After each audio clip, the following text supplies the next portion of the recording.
Welcome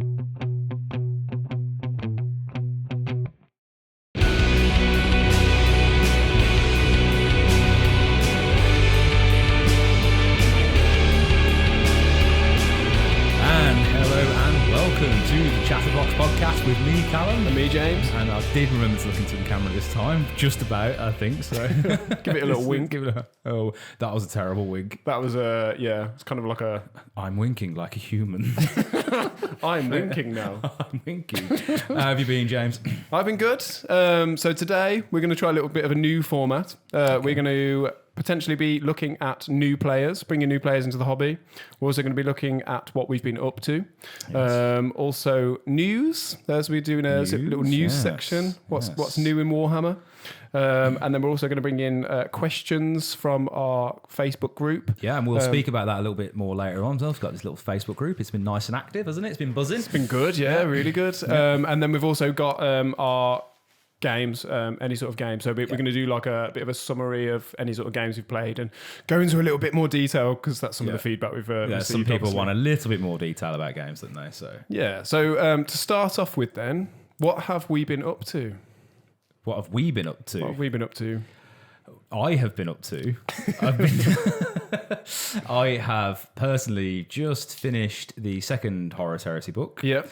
Fantastic, as always. Unveiling a little bit more of the story and Horus's fall to darkness. A lot more to it than I thought it was going to be. I thought it was going to be quite a simple fall, but it's not. No, it wasn't just I'm evil. I am now evil. Yes, destroy everyone, including my daddy. Like any of those classic fantasy stories, there's always like a deep fall dark from twist. grace. Yeah, what it was.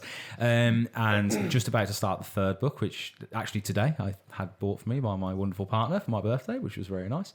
And I also, if you remember speaking last week, I had an intro game with our friend Nick. So it was very, very first Warhammer 40k game. Yeah. We had a bit of a different setup to how we ran that. So he actually partnered up with someone. So it was like a 2v1 situation. It didn't work for certain reasons and it did kind of work in other ways, but we'll get on to that a little bit later. Yeah, a little bit later on. What about yourself? So I've done quite a lot, actually. I think I've become a little bit overly obsessed with Warhammer at the moment. Oh, yes. Yeah, that's definitely something that we have been doing. I mean, normally you know me, but everybody out there don't necessarily know me. I can get quite addicted to things. I've got quite an addictive personality. I think you do too. I definitely have an addictive. And I always find with my Warhammer career, it goes very much up and down in waves. And you find that, I can be kind of, not interested at all. But at the moment, I am peaking bad. I probably haven't ever been this into Warhammer before. Currently peak Warhammer. I am peak Warhammer. I have signed up to a tournament. Yes, so you did send me this in a message, or somebody sent me this in a message today. You're getting ready for a tournament, are you? And that's in May, is that correct? Yeah, May. So we've actually got like a little countdown timer, which is quite nice. We've got like 100 and maybe 16 days, something like that. Yeah. But that'll be exciting. So we're going to do that. That's going to be a doubles tournament, me and Dave. Okay. So all my games moving forward are probably going to be relatively prep for that sort of tournament play. Okay, yeah. You got kind of like a training period.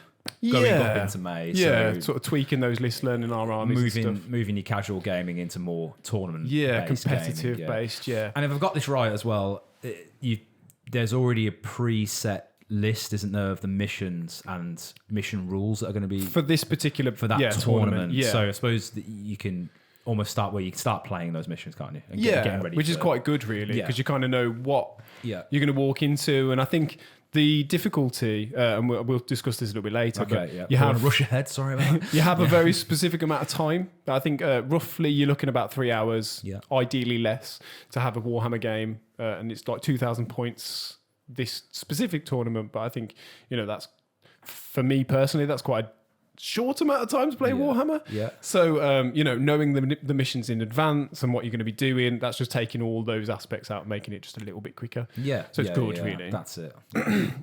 Also, I've been doing a little bit of 3D printing. So, with oh, boo! Careful. Tournament setup. You got like obviously a lot of ruins, haven't you? Yeah. So I've just been printing some buildings, and that's going okay. And then I've built a couple of like Dark Eldar things. I've got Drazar, who's like potentially one of the oh my god, the Phoenix Lords. Okay. That's embarrassing. I think it's Phoenix Lords, but of the Dark Eldar. So it's hypothetical. It's hinted at, but it's not necessarily that he is a Phoenix Lord, but it's quite likely he is. I only recently heard. I don't know much about Phoenix Lords, and I still don't. But I was listening little, tidbits of lore. I didn't realize that Phoenix Lords are actually quite rare. Oh yeah, and they're super powerful. Yeah, real, like almost Primarch level powerful. You'd say. And they're essentially the Primarchs of the Eldar. Yeah, yeah, and they're kind of perpetual. Yes, in a sense, in a weird way. They're kind of like a ball of souls. Yeah, so their souls kind of bind to their armor. Yeah. So their armor, when the next Exarch puts it on, basically meshes with all the previous Phoenix Lords, and they become, Jane Zar, or and they can kind of hear all the voices of all the past Jane Zars, and they can kind of guide together. Yeah, it's a bit weird. So Phoenix Lord's like many, many, many warriors.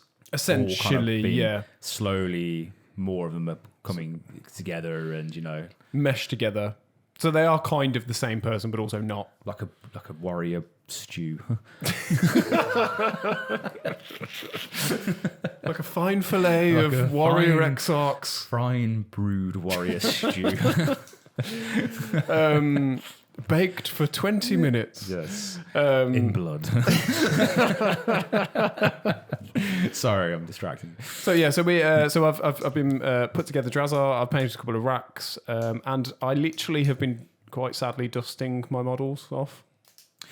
Have you literally been dusting models? Literally been dusting my models.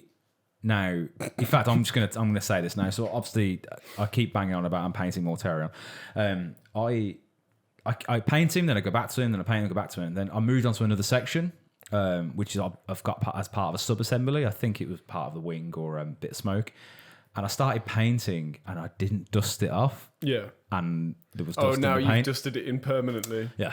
Yeah. And that needs fixing. And I completely forgot that, things do collect dust in the world, in real life. So, so I've had to start dusting off quite a few of my models now. Yeah, I was quite surprised, actually. And the one model that sort of stands out is I was dusting my Dakajet. The one, the yellow one. Yeah. This is one you had up on Instagram, isn't it? Yeah. Page, yeah. So it actually is. It's painted dirty and rusty. It looks great, by the way. So it was a little bit tricky to work out that it was dusty. So when I dusted it off, it actually looks better, but also less dusty. Yeah. It is an incredible paint job, though. If no one's seen it yet, go onto our Instagram page and you'll see James's Dakajet, and it's so orky. Yeah, very orky. I might have to repost it now. I've dusted it off. It actually is a lot better. Oh, really? Yeah. We're going to repost it then. It's going to go back onto the Instagram page with its new clean hull. I also got a new round table. The turning ones. Oh, nice. Yeah, so I can post slightly bigger models and make it look a little bit more professional. But yeah, the other thing I've been doing is, and this is so I've also been obviously perusing all the social medias, recruiting new members. Yes. And I've noticed, and I don't know if this is the same with you, like half the people are called James. It's a very common name. When I was in school, I'm pretty sure I had 4 friends called James. Yeah. And it's only when I thought back to it, actually, many, many years later, we never called them James. It was always their surname. Yes. Which obviously I'm not going to say now because I want to, but it was we never said, "Oh, how's it going, James?" It was always like whatever, like yourself, Parker. Yeah, how's it going, Parker? Yeah. And I think and I don't think we realised we were doing it, but I think because there were so many Jameses. Yeah, it was too difficult to differentiate. It's a very British name. Yeah, it's very British name. And obviously lots of Jameses seem to be into the Warhammer, so. Yeah, hi to all the Jameses out there. Yes, hello, all Jameses. Not so many Callums. We seem to be letting down the side there on the Warhammer side of things. Callum, sign up now. Yeah, we need more Callums, please. I feel like Callums aren't being very well represented. There is a national shortage of Callums. Yes. Could all Callums please come to Warehouse 6? You'll be given jobs. Studio 2 are requesting you. Yeah, Studio 2 need Callums. Please present your papers at the door. Yeah.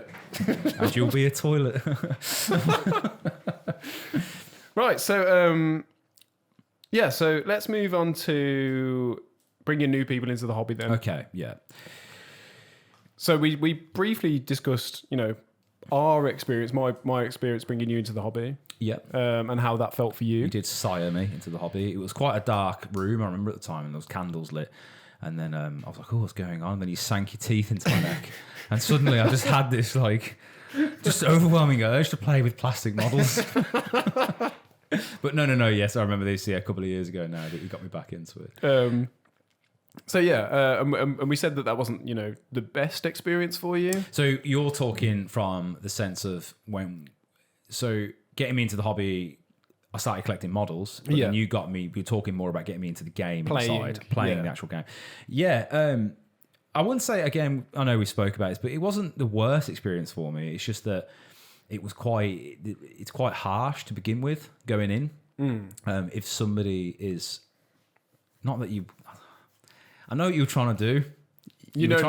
I know now. You were trying to give me a good experience and representation of how a Warhammer 40k game will go. Yeah.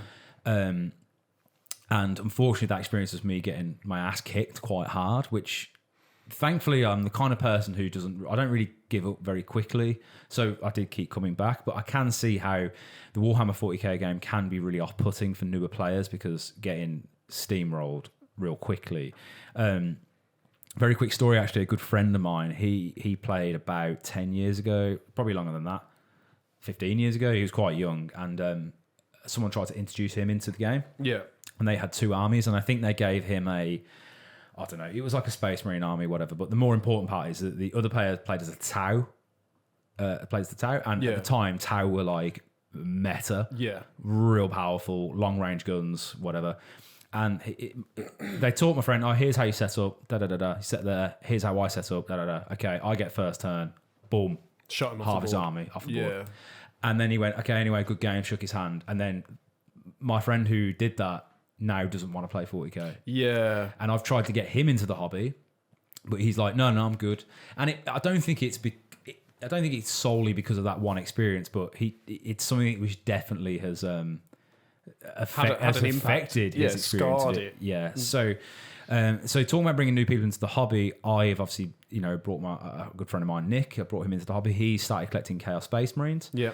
And for no reason other than they were available for him to get. I think some people have been saying that he's chasing meta, because apparently they're quite good at the moment. They are top, yeah. Are they top at the moment? Pretty much top, yeah. I think there's a debate whether Eldari or Chaos Space Marines are best. But this is like, remember back at school when people were talking about what football team Pokemon cards. But I said football team. You say Pokemon cards. Either way, but there's someone like, who do you support? It's like Manchester United. They were like top of the table at the time, whatever that. And everyone was like, you're a glory hunter. That's it, yeah. I don't like football, by the way. I do not care about it, but that was my only. I should have used Pokemon cards. It wasn't quite as good an example, though. Yeah. So everyone just loves Charizard. That's what it is. All I wanted was a shiny Charizard, and I never got it.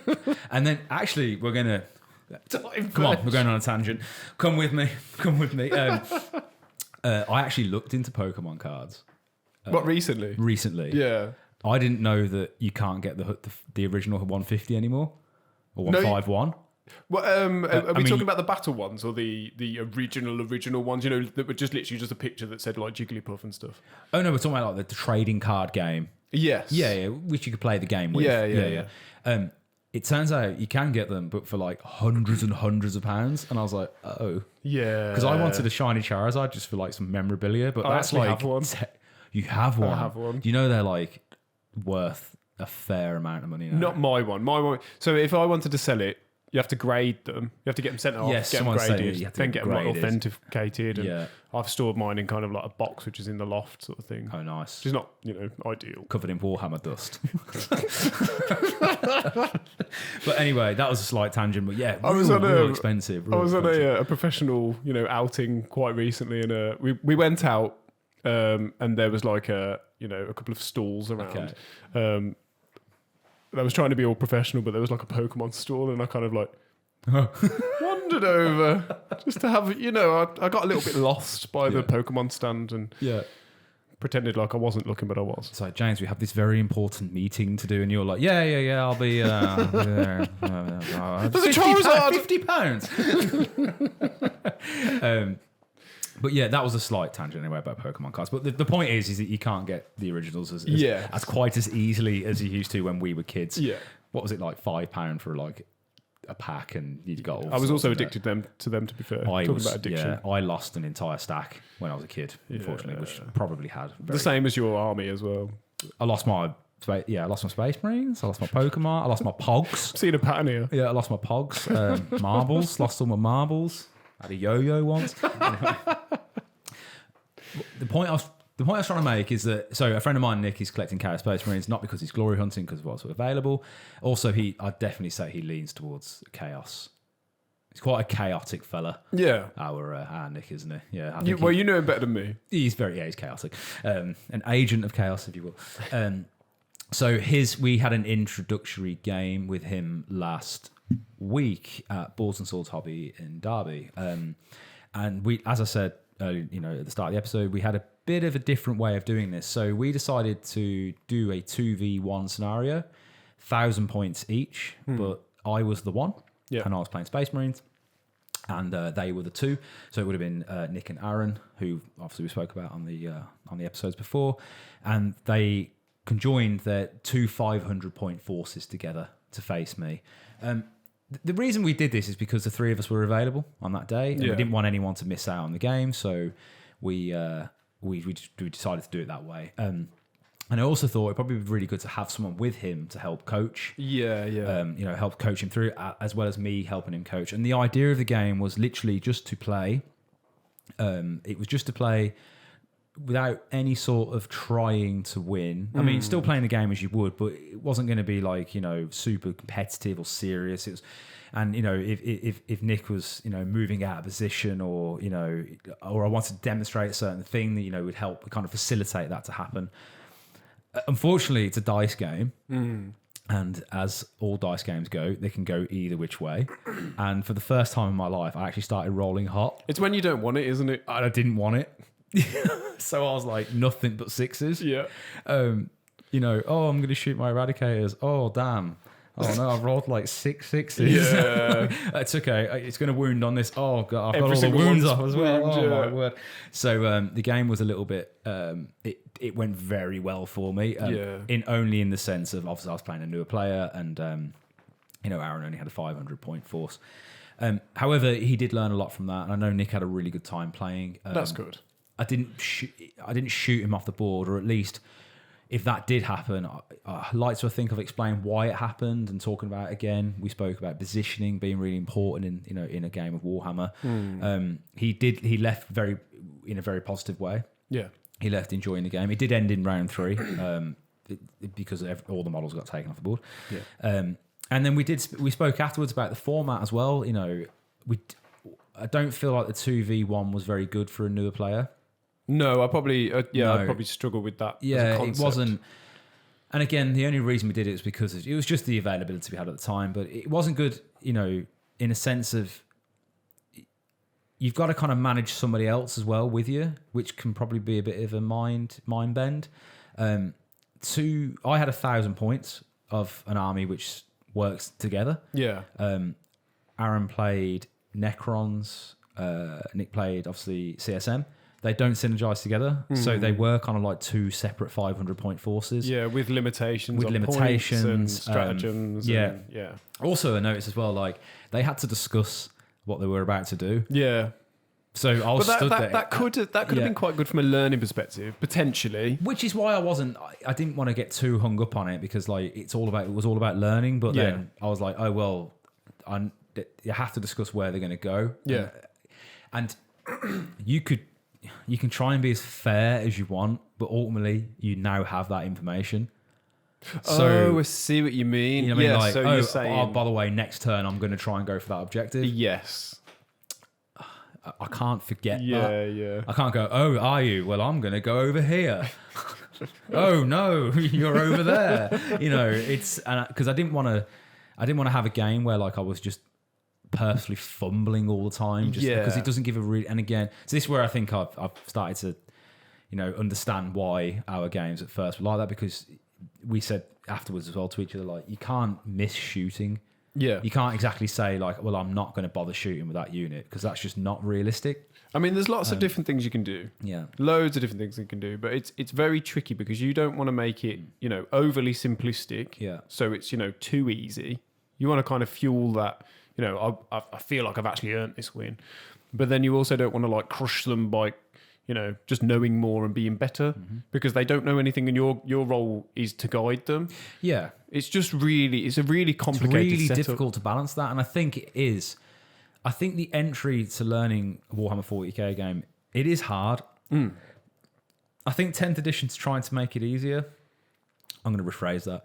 10th edition have made certain aspects easier when it comes to remembering stuff and movement, and but the game itself is not easy to get, because it's so, at least at first, it is a bit of a dice. Well, it's a dice game, but it's a bit of a luck game.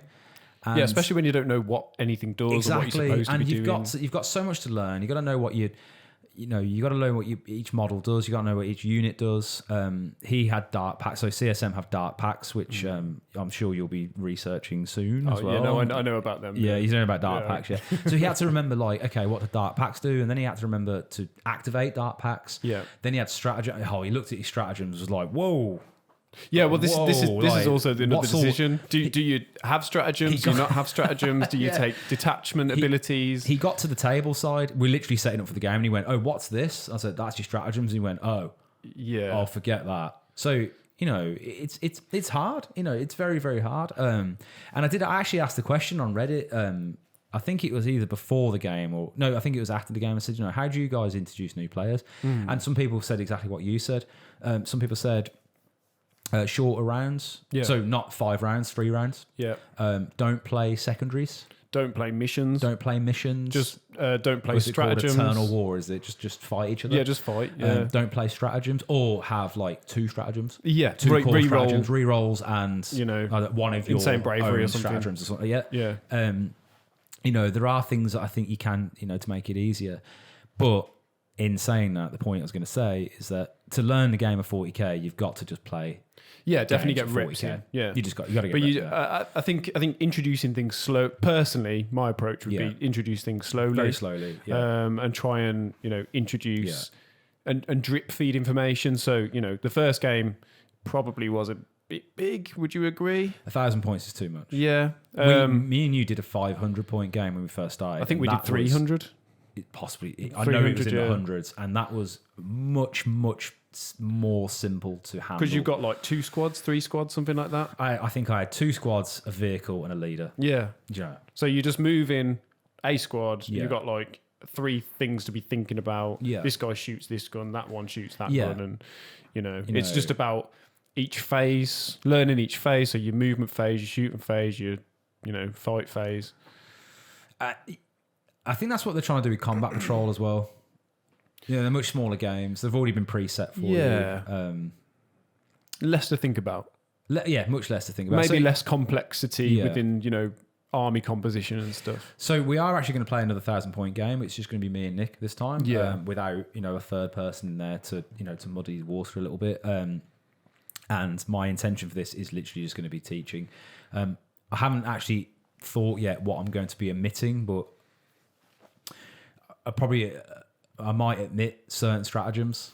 I don't know. I'm still yet to think about that, but I'm going to try and make it in a sense where it's easier to digest and understand. The other thing as well, you got to know about list building. He didn't have a leader. Yeah, he had no HQ. Yeah. So his list was actually illegal, which obviously I'm not going to say. Fine. I'm not going to say go home. No game for you today. Yeah, you haven't got a leader. Naughty Nick. Oh, same, yeah. Well, anyway, see ya. No. I said, obviously you're going to need a leader, so I didn't know about that. So even little things like that, how to build a list, and there's so much to learn. But if you are looking to get into Warhammer 40k, don't be put off. Just play. You're probably going to lose a little bit to begin with. and you're probably gonna be really frustrated that you don't know everything. But I mean, I still don't. I still forget things. I think we all do, So yeah, and we can sort of discuss some more things that I've been looking at recently. But yeah, you're always learning. There's always new things to be thinking about and trying and exploring. But just for those listeners out there who are sort of getting into the game, you're looking to work out how to do it. I think if you haven't got a group of friends that are going to teach you, obviously try and go down to your local shop or find a group. I know we have like a couple of different groups around us, don't we? Mm-hmm. And I think everybody I've ever met is relatively friendly, if not friendly. And if you are unlucky and you do arrange one of these games and someone offers to teach you and they do treat you badly, just don't play with them again. Don't play with them anymore. It's simple as that. Yeah. Try not to take it as it's a terrible game. Don't be put off by that. It is a great game, but it might just not be the right person to teach you. Exactly, however, it might also, from our perspective, where we've now found out that it's not easy to teach people. Sometimes your teacher can make mistakes and they can overdo it and pummel you into the ground accidentally, and it's not intentional. Yeah. But I think the most important part of that is talking about it afterwards. Yeah. So maybe trying to explain what happened, what went wrong, why certain things happened, rather than just being like, oh, you just kicked my ass and that's it. Well, I think, and he did understand at the end of the game. We had a chat in the car on the way back, and he said, he goes, I know you weren't intentionally trying to come at us that hard. Yeah. It's just the way the dice rolled. He has played Blood Bowl. He's played lots and lots of games of Blood Bowl, so he does know how dice games work. Sometimes it either goes your way, sometimes it goes your way, sometimes it doesn't. That's just the way it is. So he knew that I was not intentionally rolling sixes all the time. And, but yeah, no, really good, fun, interesting. I'm glad he walked away, with a positive experience. And as I said, we're going to play again, and I'll just do what you do, just slowly ramp it up. You said to me when I think I beat you for the first time, and you was like, okay, I'm just going to take it to the next level now. I was like, oh, man, it's going to get even harder. And boy, did it get harder. Well, that's the ultimate aim, isn't it? Just continue to, get better. Yeah. And even those games that you lose, I think this is also another important thing, is just try and learn one thing from that game. Yeah. Because there's so many things that you have to think about all the time in all these different games. But if you can take one thing away, you've won. Essentially, that might mean you win the next 10 games or a game in the future. And that one thing as well could be, that unit's crap. Simple as that. It just hasn't done what I expected it to do. Or in that situation, you didn't use it right. Or in that situation. Yeah. Or, I mean, sometimes, obviously, you can have a really badass unit and you just don't roll very well, or they're out of position. They're just in the wrong place. But sometimes I've had a unit where I've played them every game, thinking but they just turned out, they just don't... Just not doing what they don't work very well. That's it, as simple as that. So, thankfully, he left with a positive experience, and it wasn't like my other friend's experience where he got blown off the board. And I think what happened in that situation was it wasn't even explained to him why. Yeah, I think this person literally went, you have this army and I'm just going to blow you away for fun. Thank you. That was fun for me. Goodbye. And obviously he left with a sour taste in his mouth. So yeah. And then hopefully the next game will be even more fun, and then we'll keep going. Yeah. No, good. Good luck with that, and good luck, Nick. Yeah. And everybody else who's new to our hobby. Yeah. Stick with it. It is amazing. Yeah. And Aaron, you're going to have a chance to kick my ass next week as well. So are you playing Aaron? Yeah, we're getting loads more games in now. So obviously, I've got a game. Well, I don't know when this is going to come out. This weekend it'll come out, but I've got a game tomorrow. I've got a game next Tuesday.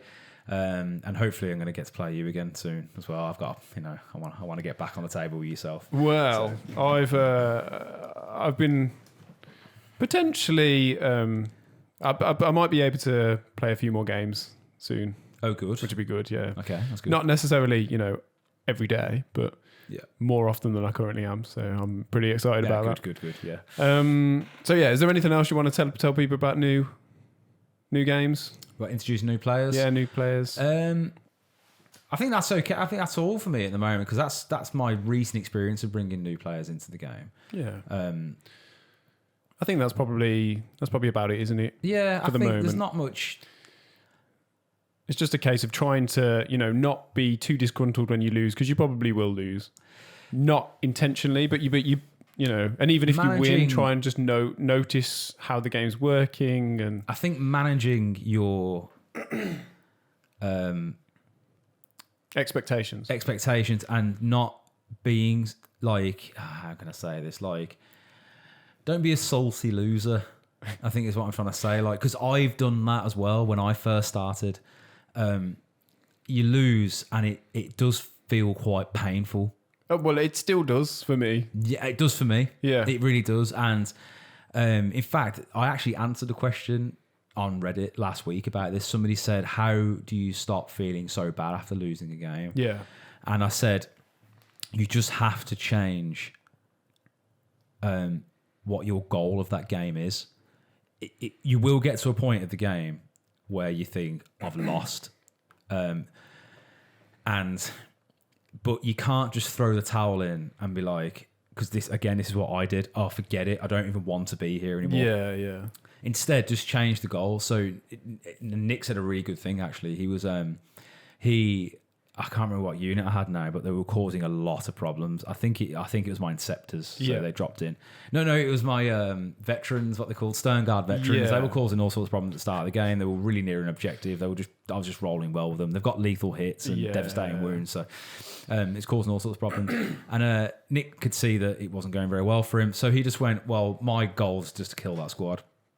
And he achieved it. That's it. And he really went for that squad, and he did everything good. But he had a lot of fun in trying to do that. He knew the game was gone. It was a moot point now at this point. Yeah. So he went for it, and he managed to kill them, and it was a success for him. So he changed in his head. He just changed what the outcome of the game was going to be. Yeah. And he had a lot of fun doing that. As I replied to this person on Reddit, for me, I just really start leaning into the narrative of the game. I started to think, right, okay, I'm losing, so let's just turn it into a story. Yeah, and I started to make stories up in my head. Okay, why are they losing, and what would the Space Marines or the Death Guard or anyone be doing at this point? What's actually their mission? Are they trying to like tactically retreat here? And I try, I know it's crazy, but I try and visualize the battlefield as being like this burning place, and they're struggling, and they're all covered in mud, and some guy's helmet's cracked, and and they're fighting tooth and nail to win. And then if there's melee battles, I try and envision how that melee battle goes on, and I even try sometimes to see what's going to happen after the battle in my head. What's the effect on the universe following this battle? That, and so just change up what the game means to you in that sense. So it's your framing then. It's how you're viewing it. And also don't go into the game expecting to win. Yeah, go in there thinking you want to win, but don't go in thinking that that's all that has to happen. Or you have to win. I have to win this game. I have to win this game. Go in just thinking anything could happen. Yeah. And then a win is great, and if you don't win, then it doesn't matter. You were out for the day, and you were fun. You were rolling dice around and having a laugh, and that's what it's about. And I'm only saying all this because I've been through that scenario of just of hating the losing. I've been really, really annoyed before about losing. I mean, not to the point where I was flipping tables, and I read the other day some horror stories actually from people from local gaming stores of people who have lost, and the one story that stuck out to me was a guy came with a Helldrake, and this is important. So he had an expectation, and he told everyone that day, I'm going to win. This Helldrake is absolutely brutal. Yeah. And I think at the time, Helldrakes were really strong. I know flyers aren't very strong. These are the Chaos Space Marine flyers. Yeah, so they were cool. So they basically used to fly around, and they were the only aircraft that could grab onto other aircraft and almost really pile driver it into the floor. Basically, was the lore I think behind it. Yeah, and this guy was in his 30s apparently, and age is obviously not an important thing, but I thought I'd bring it up because let's be honest, it's not a 15-year-old kid, it's not a 12-year-old kid. This is a grown man. Yeah. And he put his Helldrake down and started the game, and then he got blown off the board in turn one. And apparently he went into a fit of rage, smashed the board up, was screaming at people. He had to be ejected. He had to be thrown off site for being so angry. And it's no, I mean, that guy probably, I don't know what's going on in his life. He could have had all sorts of issues, whatever. But the point is, he went in with an expectation, and that expectation didn't happen. Yeah. And then that threw him off. Whereas if you just go in and thinking, oh, it doesn't matter, anything could happen, and that's it, then if anything happens, anything happens. You can't control, of course you can't. Anything like that. You can control what you're doing, that's it. Yeah. And try and predict your opponent's movements, but even then, that's kind of just you guessing, really. Yeah. Yeah. So yeah, just so not gonna that's it. Yeah, that'd be for introducing new players. Yeah, that's my advice to how I think you should approach the game. And as you said as well, really important. If you haven't got friends to play with who are going to like help you through it, and you have to play a local gaming scene. I don't have any experience yet with playing in local game, but I want to change that in the near future. And I know you are as well. You've got something coming up, haven't you? Which we can talk about in a bit. But if you haven't got anyone to play with and you have to play with random people, I like to think most people are pretty cool. I think most people are quite friendly, aren't they? But every now and then you might play someone who isn't very cool. Yeah. Just don't play with them again. Just walk away. It's simple as that. It's the best way to get back at someone is just to ignore them. And that goes for anything in life as well. Like if you just keep feeding people like that, it's just going to get worse. You've heard the feed the trolls thing. Just honestly, just don't give them any attention. If someone's just a horrible person to play against, then say thank you. You've won the game. It just discourages the behaviour, doesn't it? Yeah, well done. Really good game. I'm going to pack my models up now. I'm going to go home and I'm not going to play you again. Simple as that. And just do that. I'd happily do that to someone if they were that bad to play against. So. No, and it's good advice because you're in it together. It's mutual. Yeah. You collaboration don't get annoyed. You don't start causing a problem. You don't. You just walk off. Yeah. Go to the pub. Go wherever you want to go. Well, everyone's time is valuable, aren't they? We're all busy. Yeah. I'm not going to stand there for 3 hours and just have a listen horrible. To someone be horrible. Yeah. I'm not going to do it. I wouldn't do it in any other point in my life. So I'm not going to do it over a table. No. You know what I mean? So no. You're just playing. And ultimately, I'm going to always reiterate this. They're plastic models. Yeah, they're tiny plastic figures. That's all it is. Just pushing them around. We're doing a lot of pretending here. Yeah. It's all pretend. It's all pretend. Don't worry about it. You know what I mean? Go to bed, wake up, you'll be fine. So moving on then. Yeah. Thinking about new things. What's going on in the Warhammer world? Well, so we've got the LVO? Yes, the LVO is going on. Yeah. And obviously we've got some announcements from that. I think actually at this very moment they'll be announcing the second day's worth of... Currently 9 o'clock on a Friday. So is it happening right now? It's happening right now, yeah. Yeah. They're live right now. So we're actually missing that. But we will obviously be commenting next podcast. Of course. But we do have yesterday's reveals. We do indeed, yeah. And I think those included Kroot for Warhammer 40k. Yeah. Kroot. So we had a couple of flavors, didn't we? We had the kind of on foot Kroot infantry. Yeah. And we had some mounted. So like kill team, I think it was it? No. The Kroot were 40k pure. The kill team that came out were the Drukhari. The Mandrakes. Yeah, the Mandrakes that came out. Yeah, but for the Kroot, I think there's a couple of flavors. We had the kind of on foot infantry. Yeah. There was some mounted Kroot, and Which I want to say awesome. They look so cool. Yeah. I think somebody said online, which I was because I only looked into it today. It only came out today though, didn't it? Last night. Yeah. So I woke up to it this morning. Someone said on Reddit, they said how cool really dynamic, how dynamic the creatures that they were mounted on were. Sorry, I say creatures. Tower players. I'm so sorry. I don't know the names of these ones yet. I've got a lot to learn about Kroot. But they look like they're really galloping. Yeah. One of them's kind of like on the fist and they're kind of moving forward. Looks very like ape-like. James, you're a whiz with the video. I'm sure a picture of this is going to appear now in front of us. Hopefully right here. Here, or wherever it is, yeah. But yeah, they look... Just clip the video of just dancing. Can you move images during the... But yeah, so yeah, really, really cool looking sculpts. Yeah. I don't know whether you want to talk about the Kroot for a little bit, because I actually don't know much about them. So I'll try and impress you with my limited knowledge of Kroot. Impress away. Now, Tau is probably one of my lowest, I'm not great on Tau, but as far as I understand Kroot, now I think they're a native species, or at least one of the first species that were, brought into the Tau Empire. Now, essentially, these are really interesting creatures, because whatever they eat, they turn into, or they take on the DNA material from that. Oh, so there's a couple of different types of them. You've got ones that can fly, I think. So they're quite light boned. So they've obviously been eating birds and stuff. Yeah, flying. You've frisbees. You've got the.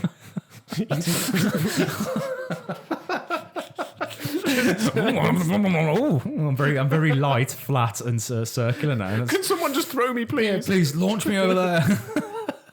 But one eats a boomerang and he can't quite get into battle. It just keeps coming back. Oh, it's so frustrating. Sorry, that was silly.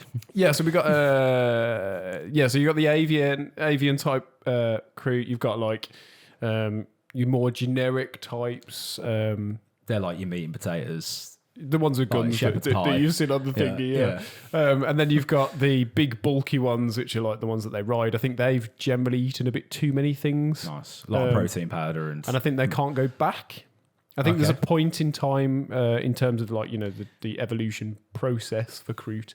And I think they can't go back after that. So their physiology will cross a so. boundary, and then that's it. That's what they are then for the rest of their lives. But it's very cool though that they can just become essentially whatever their enemy is, or whatever their main primary food source is. Yeah. So probably wouldn't want to eat like slugs and stuff.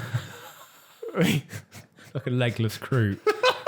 Oh, come for you! Just really slowly going down leaving a glistening trail of snot behind him. It's got a 2+ armor save because it's shell. Yeah, just gets in his shell. Gets a 2+ armor save. And then Chaos Space Marine just comes and keeps poking it in the little antenna. Just retracts them and puts them back out. Stop it! Stop grabbing my eyeball. Oh dear. So yeah, they were. Were they recruited by the tower? Or I think that when they just found and domesticated. So they're kind of sentient. So they're technically more mercenary based. So they do sort of sell themselves. So out. they've got like a level of intelligence. I didn't mean sentient. That I know they walk around, but they've got like a level. As far as I understand, yeah, they do. And they're sort of mercenary based. So they are kind of given the worst sort of tasks for them from the tower. Right. And quite lore centric. That's kind of I think how people use them in game as. Like, I was going to say, so it's moving on to the tabletop then. So is that kind of how they work? So they're kind of like, they're more melee based than, your generic tower, and they're used for screening, I think, most of the time. Throw them over there. You go over there and get in the way. So it's Tao's melee.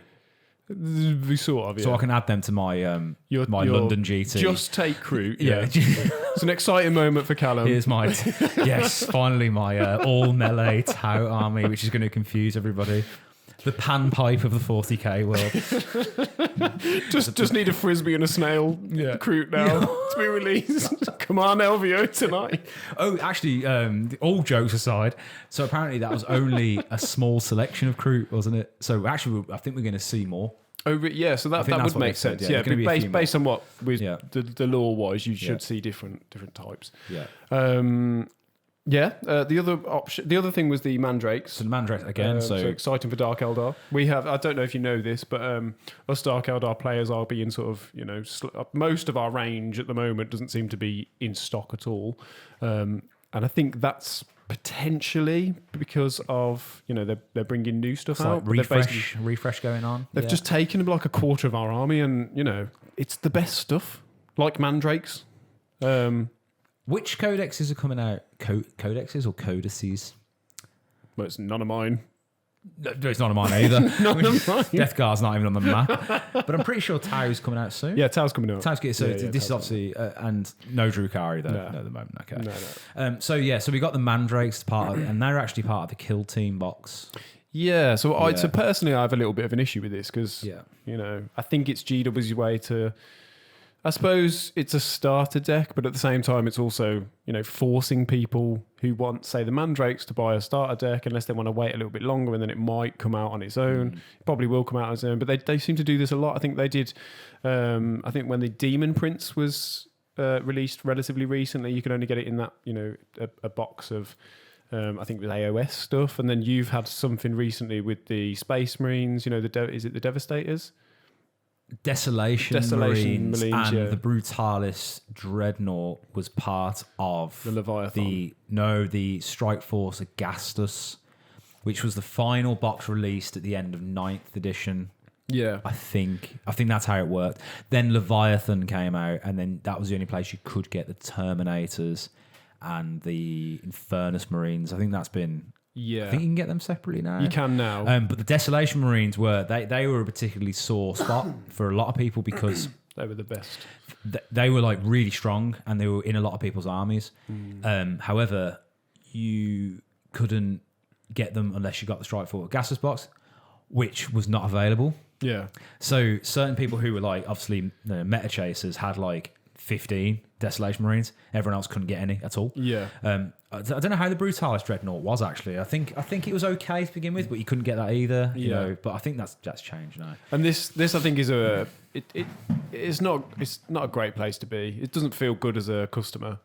You know, I don't want the Chaos Space Marines that come with the Mandrakes, but I do want Mandrakes. Yeah. So I'm gonna either have to buy that box, and you know, I am tempted by Chaos Space Marines, so that's probably part of the ploy of GW. But at the same time, I could split it, or I could get into Kill Team, or I could find someone else that could do it. Yeah. But that's all a load of extra hoops I have to jump through just to get a Mandrake squad that I feel should be available just in its separate box. Yeah, it is. It's a bit sore, isn't it? You know, it is a little bit sore. So just you know, in regards of a little bit of lore as well, because I don't know anything about Mandrakes either. Yeah. So tell me a little bit about Mandrakes. So how are they currently in the Drukhari? They are currently there, yeah. They are there, but are they old school? They are. They're not horrible. They're okay, but they are fine cast. Oh, and yes, yeah. Okay. Mine are showing their age, definitely. The new ones, I think, are absolutely beautiful. I was so happy seeing those this morning. But yeah, fantastic models. Really excited to get them on the table.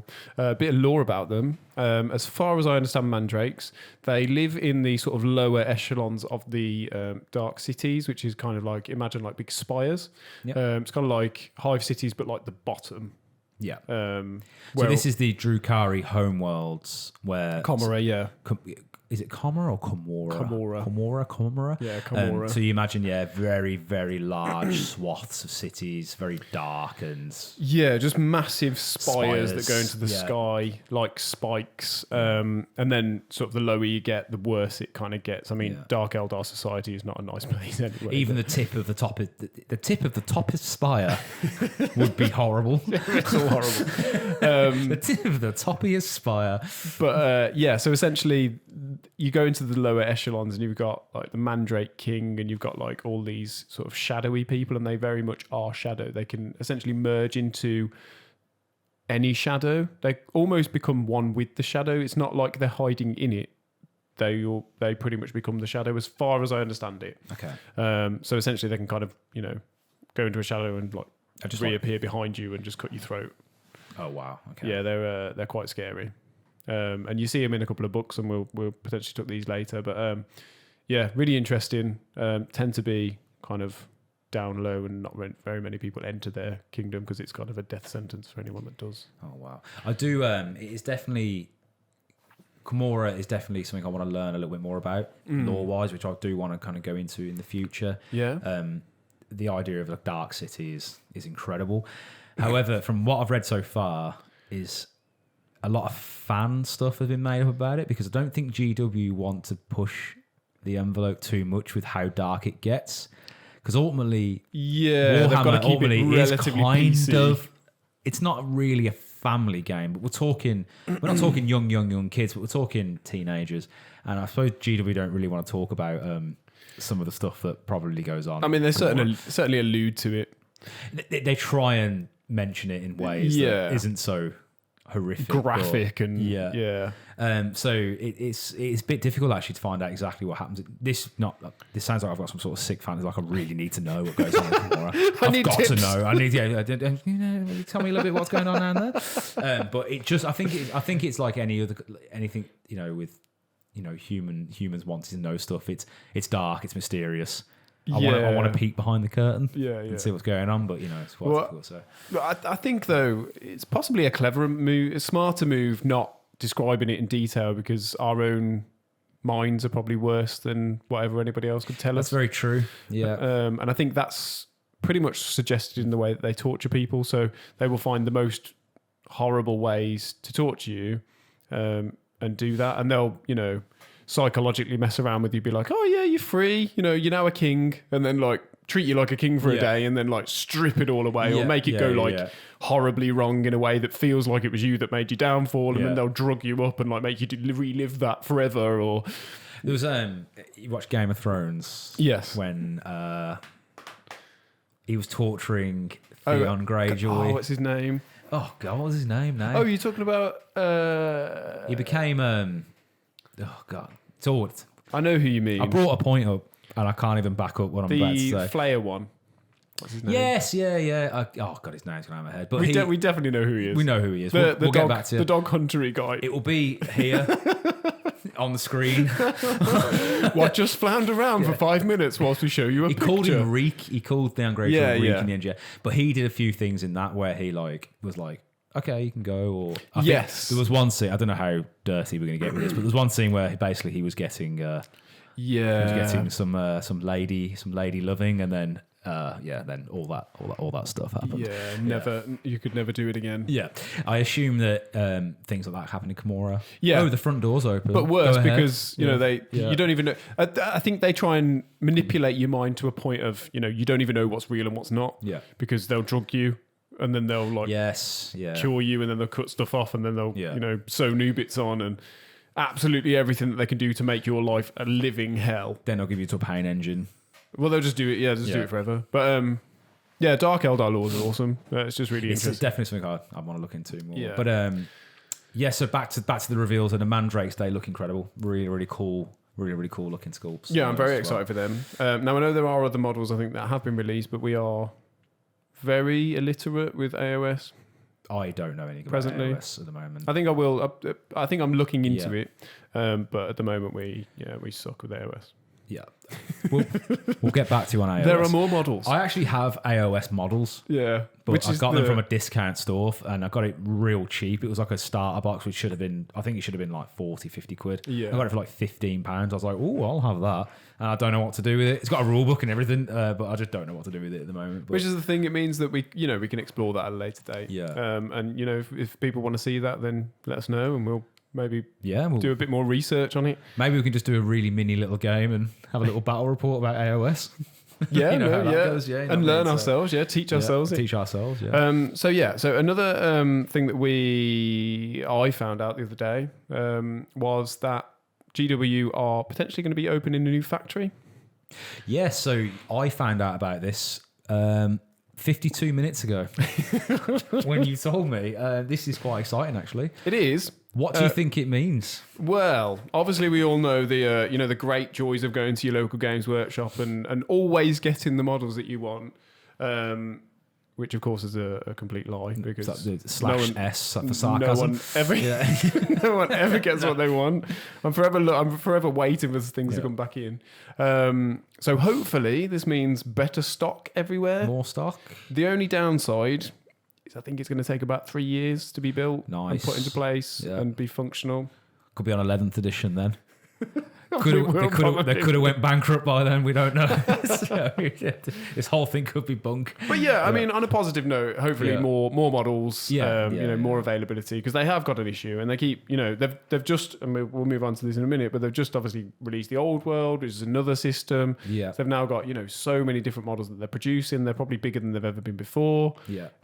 People are screaming out for models and they just can't provide them. Yeah. Actually, I had a discussion with one of the members of staff actually in my local Warhammer store. And we were talking about, I was trying to find a place to play. Yeah. And it felt so backwards asking a Games Workshop's member where I can play a Games Workshop's game. Yeah. And him not saying here. Yeah. I can see why that would be a bit and weird. It's crazy, isn't it, really, to think. And well, I think as far as I've heard, they changed that policy. I think they did used to invite people in, and that used to be the kind of atmosphere. Yeah, and style. But he said to me, he was like, "Oh well, Games Workshops," and he did it in like his example was shares. He's like, they used to be worth, their shares were like £6 a share. Now it's like £120 a share. Yeah, he was like, the company's just bigger, much bigger. I got what he meant. And, he said, because, accommodating games now is difficult because, there's so much more going on. But I was like, but at the end of the day, okay, your company's bigger, so why not do bigger things? And I thought, would it not be really make a lot of sense for Games Workshops? And I don't mean every single store have flagship stores in major cities. Yeah. Where, like Birmingham, where we are. Where you could just go and play. Rent a building where the shop's downstairs and upstairs is tables. Oh, and they should have like massive stores of like models in the basement below, so they're always. You should have flagship stores. You should every other like I used to work in retail, clothing retail, and I worked in a flagship store. I used to work at Superdry, and I worked in a flagship store. What you expect from a flagship store is all stock, or at least as much stock as you can get in there as possible. Yeah. Availability should be really, really high. Events, we used to have events down there. I've worked in other stores as well where we had like a little event. You know. Games Workshops, I know it's a small company in comparison to somewhere like Superdry, which is a massive international company, whatever. But they're getting quite big now. Let's start looking at how you can make your face bigger as well. Yeah. And as he was telling me this, like, we can't really accommodate. I was like, well, you should be accommodating it. What better thing for Games Workshops to have than people coming into your store with Games Workshops models playing and having the shop underneath them or next to them. And it's quite appealing as well as like, for me personally, like if I walked past and I saw people having fun and I didn't know what it was, I might pop my head in and be what's like, everyone doing what's in going there? on? Yeah. Is this a board game shop? Yeah. How popular are board game shops now? I literally went to one today. Yeah. Went to a board game shop. It was awesome. We got some food, got some drinks, played some board games. They're becoming a popular thing. Exactly. Why are Games Workshops not making their Games Workshops into Games Workshops board game shops? Hopefully it's not a Blockbuster type scenario where they've missed the times. We're going to start seeing the store shut down. Yeah, exactly, because people are just not going to the going stores, in them, except for mom and dad and looking for the new. My son keeps talking about the Games Workshops. Yeah. Can we have one of those? I understand as well. Great video and podcasts on the painting phase. I forgot his name. But he spoke about the funnel and it's all about newer players. But come on, man, it would so good, and it would give us all a much better chance of going in, having a reason to go to the store. Yeah, I don't have a reason to go there. Yeah, because I avoid it actively, predominantly because I get jumped on when I go there. That's quite frustrating. And secondly, because why would I go there when I can get stuff cheaper and ordered to my house? Yeah, I mean it's quite a trek for me. But if you gave me a reason to do it, I'd go and play. I would do it. I'd probably be there every week. Do you remember when I first started collecting, which was 2001, 2002? I think it was 3rd edition. You used to be able to go into the stores and paint. Yeah. So I used to go every Sunday with a friend of mine. So I don't know whether you remember, I used to be able to go down to Games Workshops and paint with a friend of mine, and we used to do it every Sunday. Yeah. So they had a painting table in the middle where a group of people would sit around and paint, and I was quite young. I was really young actually. Well, how old would I be back then? Like 12, 13, 14. And there was other 12, 13, 14-year-olds around the table, and you all got to talk about your models and show each other your models. And give each other painting tips. Yeah, and that's talk about cool stuff. But you spent 3, 4, 5 hours in the store? Yeah. Now, back then, I was a kid, I had no money, so, it probably wasn't very, lucrative for them to have kids like that in there. But now, that was available for gaming. Then, I'd probably be like, oh, you know what? I could do with a new Terminator captain, or I could do with a Lord for my Death Guard army, or there's a little infantry. Yeah, I've always wanted one of them. And if you're stood there for 3 hours looking at a box, going I do want that. Yeah, of course. And you're there with eventually, it. You're not. And you're having a good time, and you chilled out. Our willpower can be pretty pants sometimes. So we'd just be like, I'm going to get it, man. It's payday next week. Whatever. So. I just can't. It baffles me a little bit why that isn't available at the moment, and the fact that I've got to ask an employee of the actual game itself where I can go somewhere else to play. Yeah, it's a bit weird, really. I mean, you've also got the fact that if you're painting, I don't know what it's like with you, but 9 times out of 10, I'm like, oh, I wish I had this color. If you're in the store, you can just be like, there's one on the shelf. Yeah, I'll just pick it up. Yeah. That's 4 or 5 quid they made. It's in stock. Exactly, I didn't have it last time I was here. It's in stock now. I'm going to buy it. Or I need a new brush, or that's a cool paint handle, or anything. And that's how retail works. That's how you have window shoppers. You have people who walk in just on chance, and if you're stood there all day, you're so much more inclined to buy it than than not being there. Do you know what I mean? Absolutely. I only go to Games Workshop for paint. I go for a walk in, one part, buy it, I'm gone. I don't look around. I reckon it's paint that makes them the world most go round. money, isn't it? Is it? No, I think it is. I think paint's the one that makes them the money. Most of it. It just talking about when you said you get jumped on. I don't get jumped on anymore, thankfully. I go in to buy it. I think they now recognise me and they go hello, and I go hello, and then I'm left alone for most of it, which is, They say, what armies do you collect? And I just go, I'm not going to tell you. I'm not going I've to got tell too many. Yeah, loads. I've probably got as many as you have. I know why they do it. I understand how retail works, but it's funny, isn't it? Because it's, again, I worked in retail for years. Your managers always say people buy things when you ask them, but let's be honest, Joe Public, especially British people, you kind of want to be left alone, don't you? And it's sad though, because obviously we're nice people. We don't, at least I think we're nice people. I think we're not. We don't want to necessarily be nasty to people No. and be offish, but Yeah. I naturally become more defensive when someone goes like, buy this, what about this, go and take this home, and you're like, no, I don't want to. Yeah, actually, I've got the time. God, I'm going to miss my train. Yeah. Whereas if you let me and you leave me alone, Leave me alone. If I've got a question, I'll come and ask you. more likely. I understand when you walk in, is there anything I can help you with? Yeah, no, I'm okay. It's either yes or no. Yeah. It doesn't need much more than Yeah. that. Do you know what I mean? Just leave it at that. Anyway, that's enough about retail. So the other thing, obviously, that we is quite big, and I'm quite excited about is Old World. Now, we did briefly touch on this last week. I think we touched a little bit on it, didn't we? Yeah. So this is the old fantasy battle being revived into Old World. Now. Yeah. And so I believe it is finally out for sale tomorrow. So officially, everybody will be able to play it. So there'll be rules and Yeah. So okay, the pre-orders went up, I think, 2 weeks ago, and then since then they've, people have obviously sold out again, issues in stock. But yeah, so exciting for that.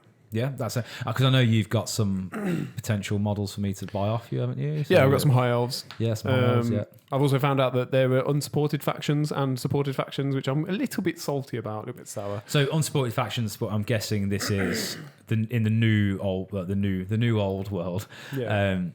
Unsupported factions are the ones you just can't use. No, so you can use them. They're going to release a PDF for them. Right. However, they're not going to release new models and new or updated rules. Yeah. They're also not going to get codexes. So this is why I'm a little bit salty, and I'm even more salty of the fact that the only armies that I have or potentially have interest in are the ones that are unsupported. And I think there's a business reason behind this. I'm quite skeptical that they're doing it because it's 100 years ago, because they could have picked any time to decide whether to. Basically the reasoning is that they're not around in this time scale. Right, okay. But I actually think that they want to keep the more sort of popular armies or the armies that, I want kept in AOS, so they don't want to confuse the two. I see. Yeah. I suppose I think it's a business decision. more optimistically, it could possibly be that they're just doing a bit of a pressure test on it. How popular is it going to be? If it starts to take off, do they start to reintroduce some of the older armies back in and go, okay, actually, this is doing really well? And do you know what Games Workshops are like? When things are doing well, they just do more of it. Yeah. When things aren't doing very well, they just don't. They just I get think rid of them. Or I think it's probably surprised them, because I think stuff has sold out, but then I think everything sells out anyway. from the online buzz for Old World seems massive. And it seems like people are just like, yes, this is what we've been waiting for since the start of Age of Sigmar. Yeah. We just wanted that again. just give us fantasy back. I know that it's a bit. I know Age of Sigmar has taken a bit of a beating. I think people like it now. I think Age. I don't again know much about it, but I think Age of Sigmar is probably a perfectly respectable game system. But I think because it replaced a game system people loved, Yes. people are just like, well, we don't like that. Yeah. Because you've just got rid of something which I was having a perfectly good time I was with. really enjoying that system. Really enjoying this one system, but you've decided just to get rid of it for this new thing. Yeah. No. It's like Primaris Space Marines. No. I like my vanilla Space Marines, my firstborn ones. Which again, I completely appreciate. People probably had a lot of firstborn Marines who now can't do anything with them. I don't know if you saw my picture the other day. I retired my firstborn. I did. I saw the picture. Yeah. I mean, some of them are actually Chaos Space Marines. Nice. Painted in Blood Angels colours. You did do that quite a bit, didn't you? You just had random models just painted as something else. I mean, yeah, that's.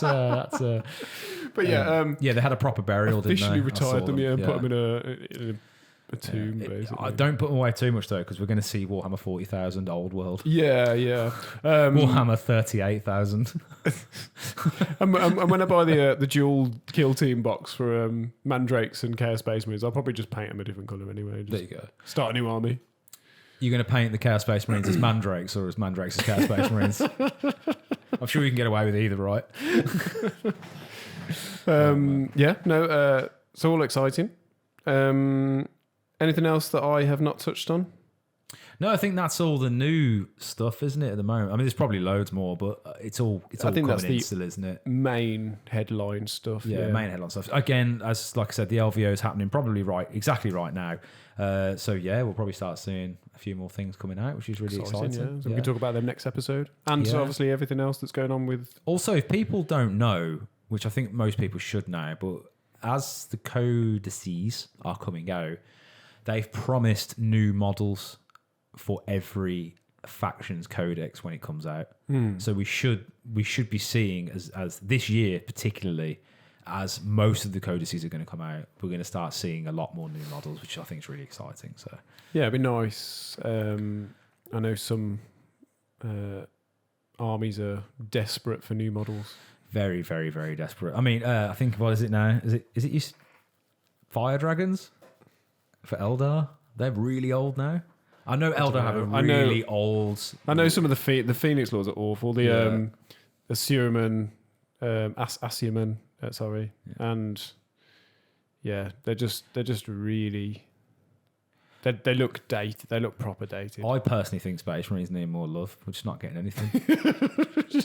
It's really annoying. Just the lonely, unsupported faction. Yeah.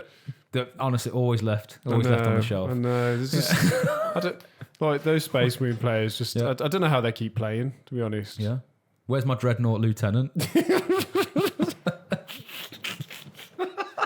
I mean, come on, huh? I mean, yeah. I want a Lieutenant Dreadnought. What would our predictions be for new models for Space Marines? What haven't they got yet? If you just look at other facts. Okay, so they need some sort of monster. They definitely need a monster because they haven't got one of them. Do you think Space Marines could have a monster? Yeah, they'll have a monster somehow. They'll invent some sort of like a souped up Ogryn Space Marine. Yes.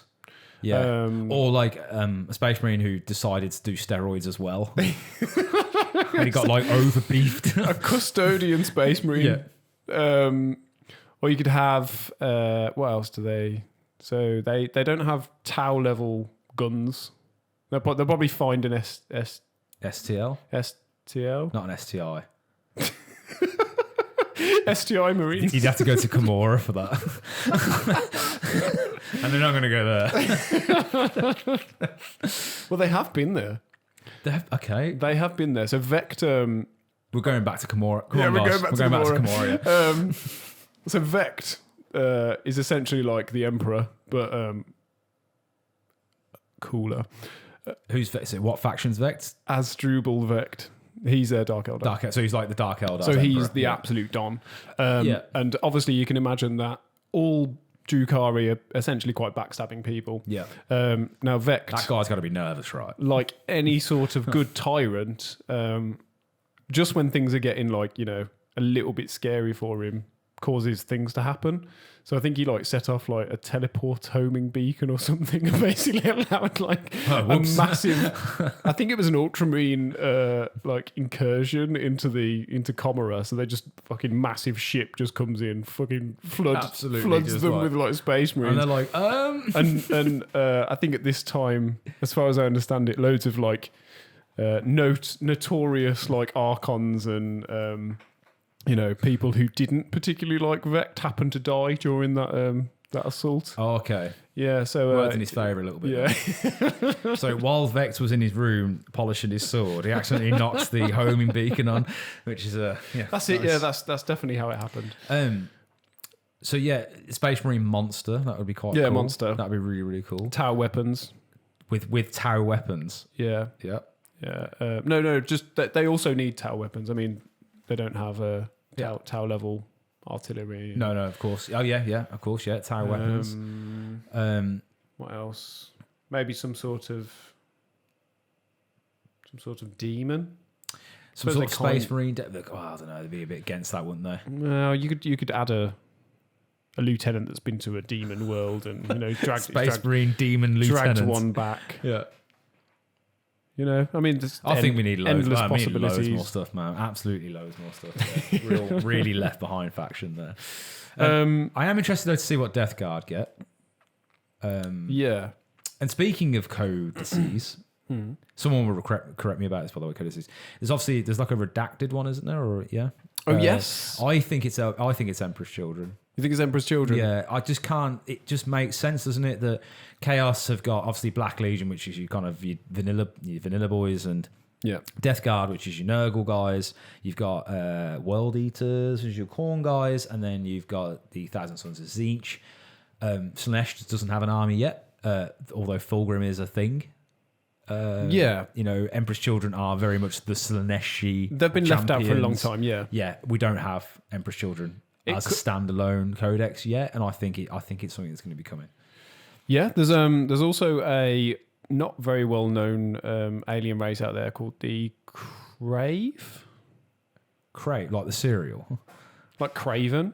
Okay. Yes. Yeah. They're like super psychic animals that can basically like control people from like across the world, like across like the galaxy and stuff, and make them like kill other people and do all sorts of crazy stuff. I didn't know anything about full on mind control stuff. So you think it's going to be potentially an entirely new faction? I mean, I'm not saying I probably would go down the road of come on, James. Let's not get everyone's excitement up too much there. It probably will be Emperor's Children, but yeah, you've got Crave, and then you've all we've just had squats. We can't have another one. They do release quite few and far between. There was another one I was going to say. Harlequins. Possibly Harlequin. Unlikely, but they sort of stripped us when they changed over from the Eldari. So 9th to 10th, the Index essentially doesn't have. Harlequins aren't really a thing at the moment. I'm nervous that like the Death Guard Codex isn't on the roadmap at the moment, and I really hope it doesn't get rolled into just the late chaos, late edition. Yeah. No, we'll come round. You think so? Yeah, definitely come round. It's just a long way off. They haven't done it yet. Well, here we go. The big wait. just enjoy it. It's okay. I've got Space Marines. I get Sorry, I mean I get no love. What am I talking about? Yeah. So I think that's it for news. So moving on to questions then. Yes, so we have had some questions, and I'll use this opportunity now to thank everyone currently on our Facebook page. You've all been really, really active. It's been buzzing. You're pretty much talking every day, really, in there, haven't we? Yeah, it's really good. We've got some really good people. Really good people. So if you haven't joined us yet, definitely come and join us. Yes. The other thing is we are pop the link in our description. Getting questions from our Facebook group. So anything they want to hear, it's obviously really good for us because we can communicate with you guys and get your opinions on the show, what you want to hear more of, what you want to hear less of. And obviously we're going to potentially start doing this questions section where we discuss, things that people want to specifically ask us. I did put it out there, I put it on the group, anything you want to hear, you get any questions you want to talk about for episode 6. Some of them are just suggestions, which is again fantastic. We want to hear suggestions, but we've got a couple of questions as well. So Charlie has asked what our thoughts are on Games Workshop's Q scheme and scalpers. So I know this is a real contentious issue at the moment, isn't it? Yeah. With scalpers and obviously the Q scheme. We tried to join the Q, didn't we? The other yes, because we didn't know what was going on. Which I actually think I had no idea what was going on. So me and Callum for everybody out there, we essentially we were texting each other. I just randomly decided to go on GW because I like to go on a Saturday morning because normally they do release things and do drop things, and I just want to see what's new. So I jumped on. I was like, Carl, what's this queue system going on? I was like, I don't know. So we were sitting in this queue. You were jumping from like 10 minutes to 3 hours to 15 minutes to 3 minutes to 4 hours.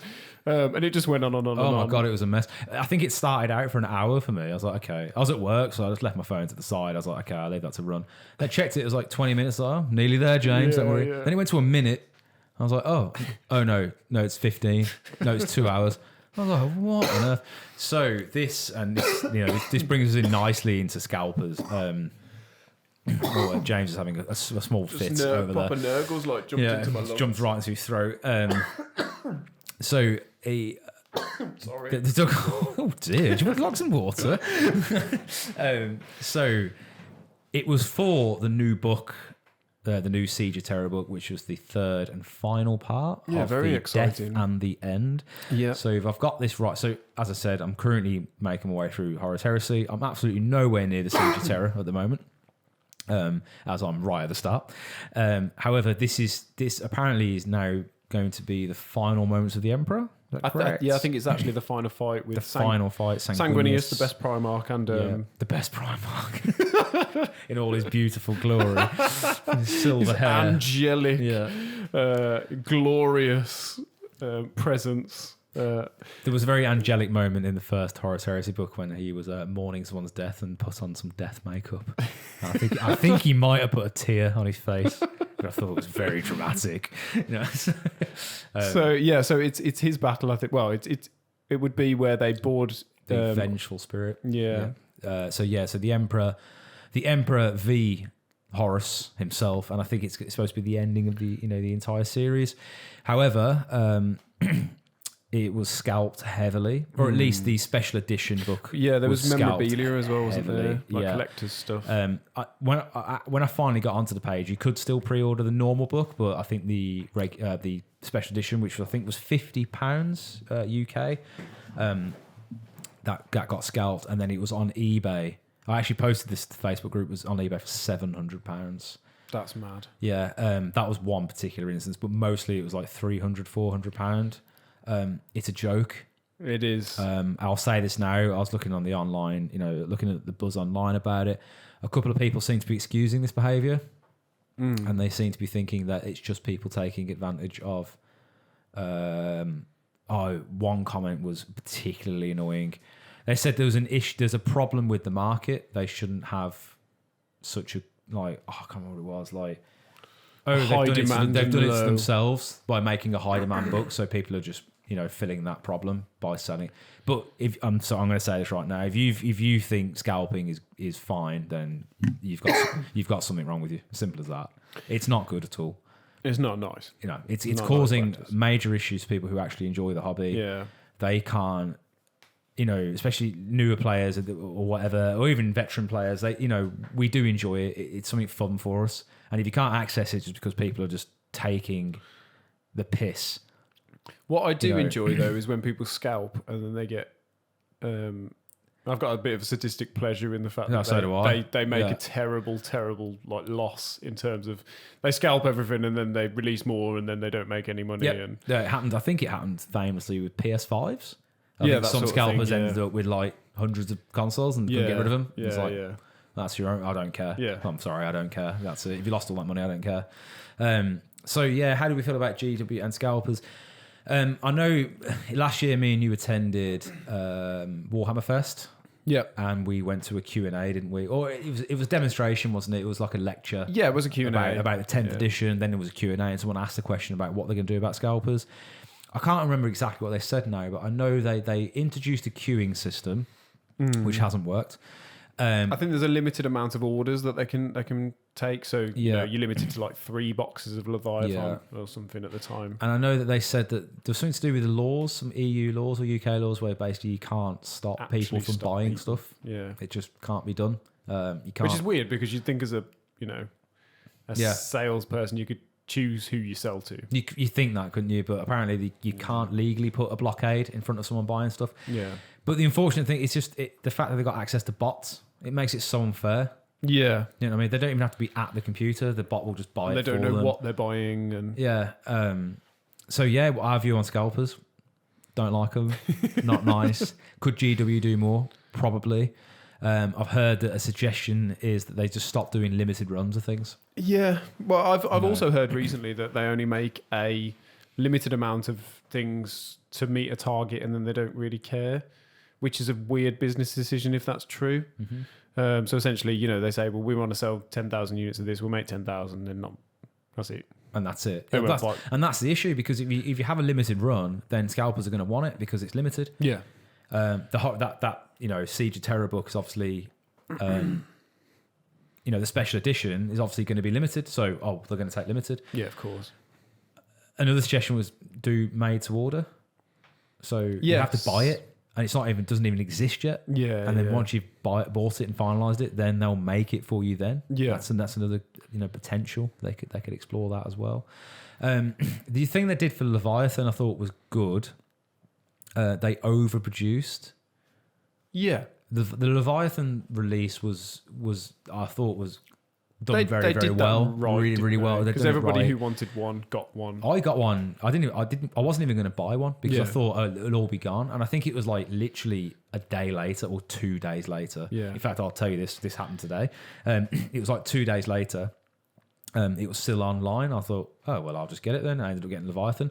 I went to Wayland's Forge in Birmingham today just to look. Saw a Leviathan box. There was 2 Leviathan boxes. And I was like, that's incredible. You know what I mean? Like, so it's actually still currently available to buy, which is brilliant because it's such a great set to like get into, and that messed scalpers up. Yeah, because the availability was there. But that's what I mean. Yeah, that's the kind of like pleasure I get where it's not profitable for them. You've just bought 100 boxes, have you? Yeah. Okay, I don't care. There's still loads more.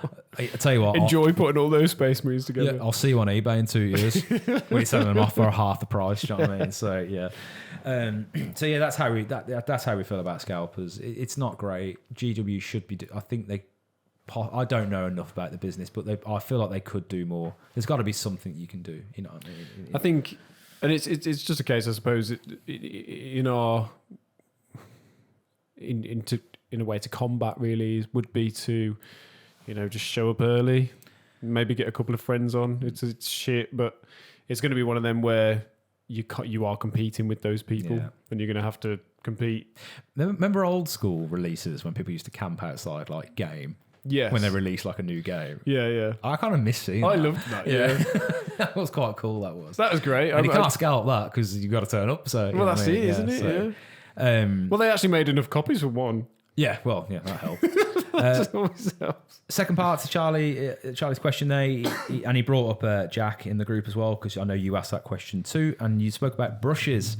Jack's question was, what kind of brushes do we use, or does anyone use? And a second part to that question is brush care and tips. Charlie actually said, I think, let me just double check that. You said about, I think he struggled keeping a point to the brushes. So what do you do, James, with your brushes? What do you use for a start, and what do you do for brush care? So I have I've tried a fair few brushes, most of them Citadel. I've recently tried the synthetic ones, the white ones. Previously, I've only really gone down the line of the more natural fibers. And I do have a set of, I think they're like elite level ones. So that would be the Artificer brushes, which is sable hair, I think it is. I think so. Yeah, the sable hair ones.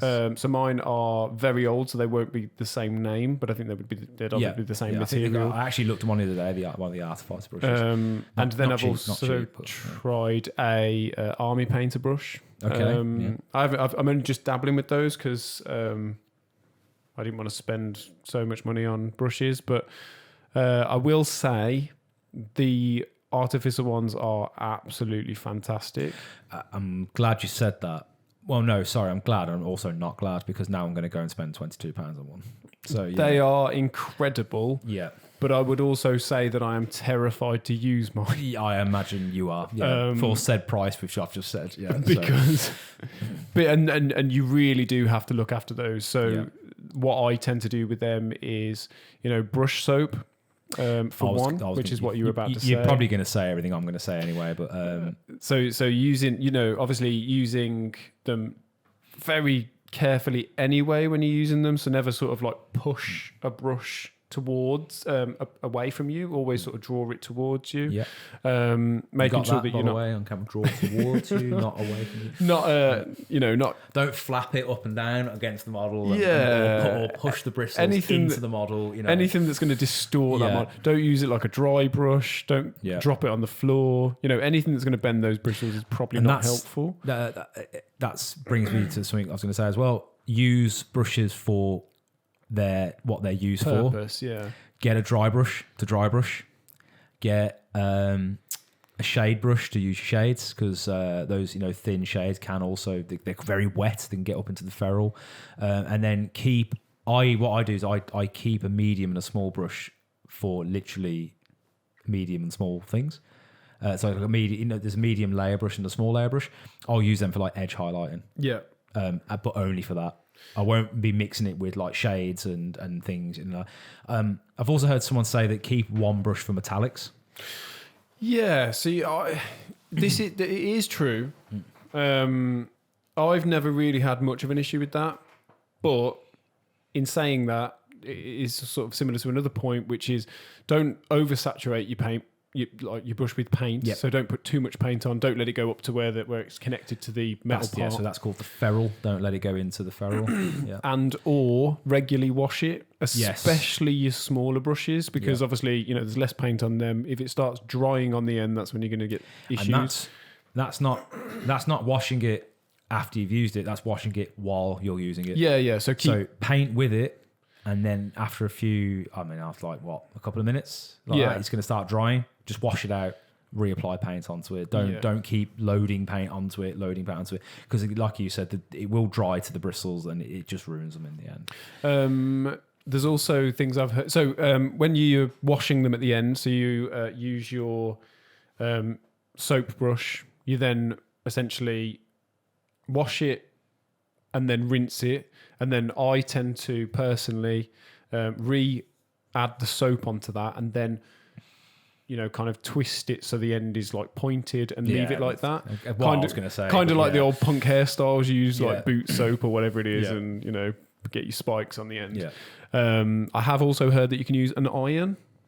So a hot iron. Oh, okay. You then sort of like run that across the iron. Obviously, you probably an old iron because you're going to be very careful doing that. By the way, having a hot iron in your hand, but and that can sort of realign the bristles. Apparently, you can do some really good restorative like work on brushes, but I tend to get to the point where I just change my brush. But I do buy a new. I guess the point we did buy a new brush. I think something that I also do is just snip off the odd strand. Yes, I'll do that as well. So if you start getting a stray. When you start to get a stray piece of the brush coming off, then I'll just use my clippers and I'll just take that off as well, because I've had it where I've not noticed it's a stray piece and I've gone to paint a piece and it's got a bit of paint on it and it's just painted to go on my leg or just get a nice little stripe. Yeah. I would say the better quality brushes do better, but you don't need to have the perfect brush in order to do a good paint job. It's more about yourself. I also tend to more so these days use the sort of larger brushes. So I think I actually tend to paint with like a medium shade brush for most of the paint job, because they do hold quite a good point. But the beauty is they stay sort of wet longer. You can get more paint on them. It can be kind of more even. You do quite a lot. You'd be surprised what you can do with the bigger brushes. And I would say they were better and they do last better. My shade brush has kept its point the entire time. I think it's just because it's bigger. They are fantastic. Yeah, they're really, really good. They are. I do tend to ruin paint brushes when I'm going for a real good paint job because I do stupid stuff with it. Yeah. But there's certain paint techniques which will just ruin your brush. Yeah. Is it stippling? Well, you would want a stipple brush for that, but But if you use a normal brush for stippling, it's gonna ruin it pretty quickly. I think feathering, that's the one. Backwards feathering does a dodgy thing, but In terms of brushes used, I've only used Citadel. I mean, I've used brushes before, but they were really cheap. It was like a £5 pack, and they just don't do yourself a favour. Get a decent brush straight away, because cheap crap brushes are cheap and crap, and it's going to be very frustrating to paint a model with a brush that's just not doing what you want to do. Bend in the wrong direction. I had some brushes where they just instantly flared out. They were really just very soft and floppy, and it just didn't feel right. And it just floppy and soft didn't feel soft right. and didn't feel right. Exactly that. You want something nice and firm, and something that you can get a real good grip nice, on. Firm, long, firm tip. You can put it in your mouth. Give it a good lick. Yeah. So that's our paint advice. Yeah. And lick your brush as well. They say not to these days. Yeah, say not to. Yeah, we probably shouldn't be eating acrylic paint every day. Everyone drinks null oil anyway. That's the true source of power. Next one as well. This is more of like suggestions, really, which we can talk about. Interested in more, tabletop gaming as a whole, which we're going to go into a little bit of tabletop stuff. Loving the lore. This is from Aaron, by the way. He likes the lore stuff, and thank you. We'll keep talking about lore as much as possible. He mentioned battle reports, which I think we're going to start talking about as well for the battle reports. Painting tips as well. He's suggested doing a paint along video. Yeah, I think that's something we would like to do. It's something we're looking into potentially doing as well. I've got video footage. It's just putting it all together in a way that looks good. I think it's quite tricky because the video footage I've got, half the time it's blurry because it doesn't go into focus.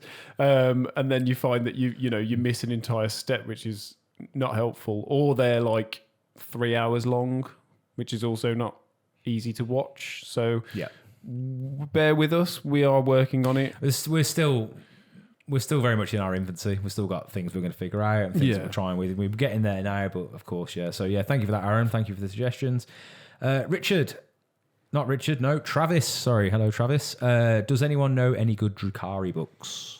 Yeah, so I think I mentioned on the group chat, but for those out there who might be interested, a couple were mentioned at the time, but the ones I know of is the Path of the Dark Eldar, which is a trilogy. It's an omnibus. You can get it as an omnibus, or you can get them separately, and it goes through, I think, a couple of different people. I think you've got the Archon himself. I think you may have a Cabalite warrior, and you've also got a Rak, I believe, or at least Urian Rakarth, who's one of the heroes. Can't quite remember it, but I do remember that series was very good, and it does go into all that Mandrake lore that I was talking about earlier. It gives you a bit of an idea of how the houses work, how Archons work, what their sort of just general, how like the vampiric style of Drukhari works. They're very good. I would definitely there you go, some suggestions there for you to get your teeth into. Go venture into the world of Commorragh. I'll see you there. David has said, again, kind of touching on some points from before, hearing more about battles would be cool, which again we're going to get on to. What else he said here? More varied armies, talk about blah, blah, blah. He would like to see some more themed games or more narrative games. Now, obviously, this is probably outside of the scope of the podcast, but I think we're just talking generally as well.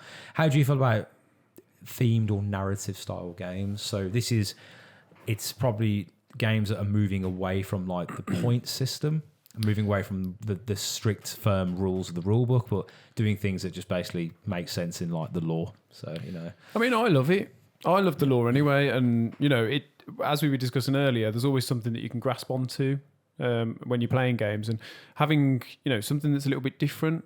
I mean, some of the people in our group have got fantastic board setups, and at the moment, all I'm running is like ruins, which is really boring. I'd love to play on an Eldari table, or a Dark City table, or something that's or a Tyranid table, or an Orc like themed table. It'd be amazing. So not just the Imperial ruins fallen to pieces and a statue. Yeah, of, it's so boring. The Saint. But if you're playing in sort of a competitive tournament, type setup, you would have it perfectly even, all the sides and all that sort of stuff.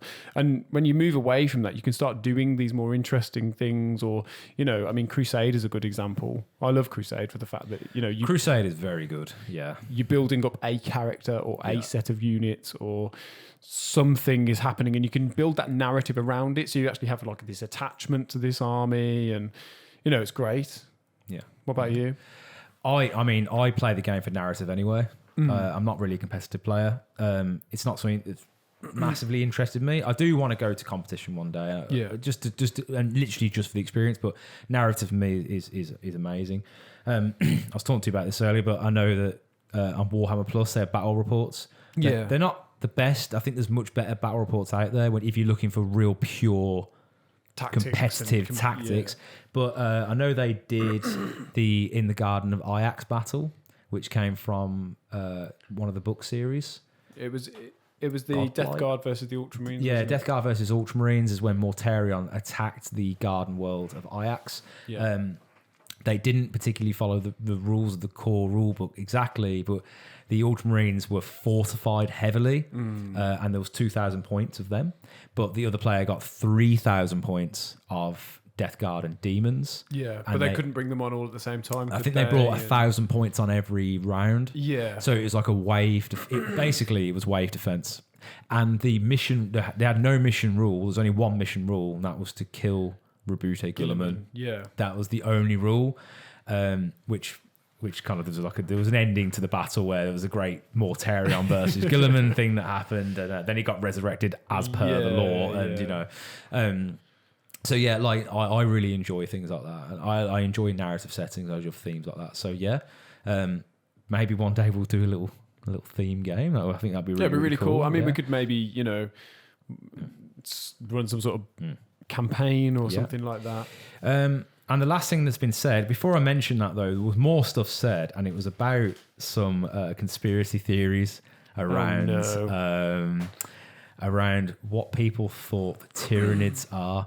But I think we should leave this until next episode. Because I think it's going to be a great discussion, and I think we're going to have a proper discussion about that when we have our little lore section about it. Yeah, but that came in from our friend Pat, so thank you for that, Pat. Really interested, and I had a good laugh actually reading about that earlier. But we'll touch on that next episode.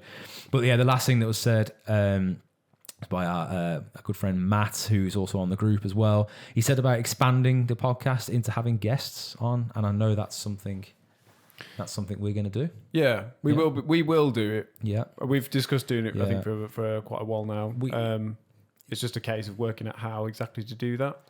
Yeah, exactly. I think, as James has said, we're still in the kind of logistical stage of figuring out how everything's going to work, and we mentioned this before Christmas, didn't we? About having guests on. Yeah. We've already spoke to a few people who are interested in joining us, and I think we've got about 3 or 4 people now. Yeah, we've definitely got people lined up for it. But it's just getting that how we're going to do it, and like time-wise, calendar-wise, but also equipment-wise as well. At the moment, we're kind of limited on what we have, but that's going to change in the near future. So yeah, we're going to start getting people on and having some more discussion. You don't get to listen to just me and James waffling on anymore, which would be hard, but I imagine it'd be quite nice to your ears. But you can't like the other people more than us. No, you can't. No. No one's replacing us either. We're here regardless. If you don't like that, you go. But anyway, that was So thank you for that, guys, on the Facebook group there. Thank you for answering that. Thank you for taking the time. Yeah, and keep the questions coming. Keep them coming, and keep all your silly stuff coming. Just post up your. Someone posted up some real nice terrain the other day. Thank you for that. Pictures of world eaters, and just like joke memes, good old painting. And for anyone who's listening to this who isn't part of our Facebook group, get on it. It's buzzing. We're all talking. It's great. Everyone's having a big discussion. I will throw the link to that into the description of this episode. Yes, and we've also got a link tree which has a lot of other different things that we're on Instagram and everything else. So James, you want to talk a little battle? Yeah, so we're going to start doing a battle section, or at least a games section from what we've done since the last podcast. So I did have a game where I was playing Dark Eldar, and I was versing the Mechanicum. So I took a pretty standard Drukhari list. It was essentially 3 Ravagers, 2 sets of Scourges with Dart Lances. So loads and loads of Dart Lance. I took Urim Rakarth and a group of 10 Racks. I took a Tantalus with Grotesques in, and so 3 Grotesques, and all with Liquefiers and some Cabalite Warriors, along with some Incubi, which are in a Venom, and I think 2 Raiders with Cabalites in, or at least one. I think definitely one raider with the Cabalites in. No Archon, and Drazar. So, and I think my opponent had essentially some chicken walkers, some robots, funky robots, loads of destroyers, I think they're called, which are basically like the wheel guys, and two transports, I believe, with like Skitarii or something in, and then some combat Skitarii. So essentially, I didn't roll to go first. Oh, sorry, I took a Kronos and a Talos as well. Okay. So I started. I went second. My opponent went first, and they essentially where I'd placed most of my vehicles and everything else was mostly out of line of sight. So my opponent didn't really have that much to shoot at. I think they did manage to pop a couple of wounds off my raider, which was quite surprising. It didn't die because these things are made of paper. And I think he then moved forward and took hold of pretty much most of the middle. I think there was two middle bits. He drew a card which basically says, capture this objective. Your opponent chooses the objective, and I chose the one that was more difficult for him. Yeah. To which so that was pretty much the extent of the first turn. My first turn then involved me pretty much moving all my dark lances in line of sight of his chicken walkers, which then pretty much popped those instantly, or at least killed one of them. And I ran my other characters. Oh, sorry. At the end of his first turn, I teleported my Mandrakes. I also had Mandrakes. Oh, nice. Yeah. not the new sculpts there. Yeah, out of the board, which basically Yeah. means they can come back in the movement phase the next turn, which is helpful because then Dave basically got to point at the objective that he wanted me to go to, and I was going to pop them on the right where I needed them. However, he pointed at the more awkward one, which already had his units on, so I couldn't obviously drop them down there. Yeah. So they flew off the board. In my turn, I then started, moving forward. My Kronos, by the way, was amazing. So you get Parapain tokens with Drukhari, and on a 4+, if you're within 9 inches of a Kronos, when you use one of these power from pain tokens, you get to roll a dice, and on a 4+, you get Nice. Yeah. a new token.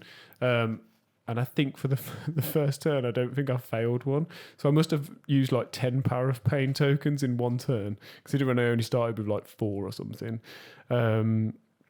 So yeah, managed to pretty much take most of the board back actually in my first turn, advanced most things forwards, got into combat with even my Tantalus, which does do damage as it charges in.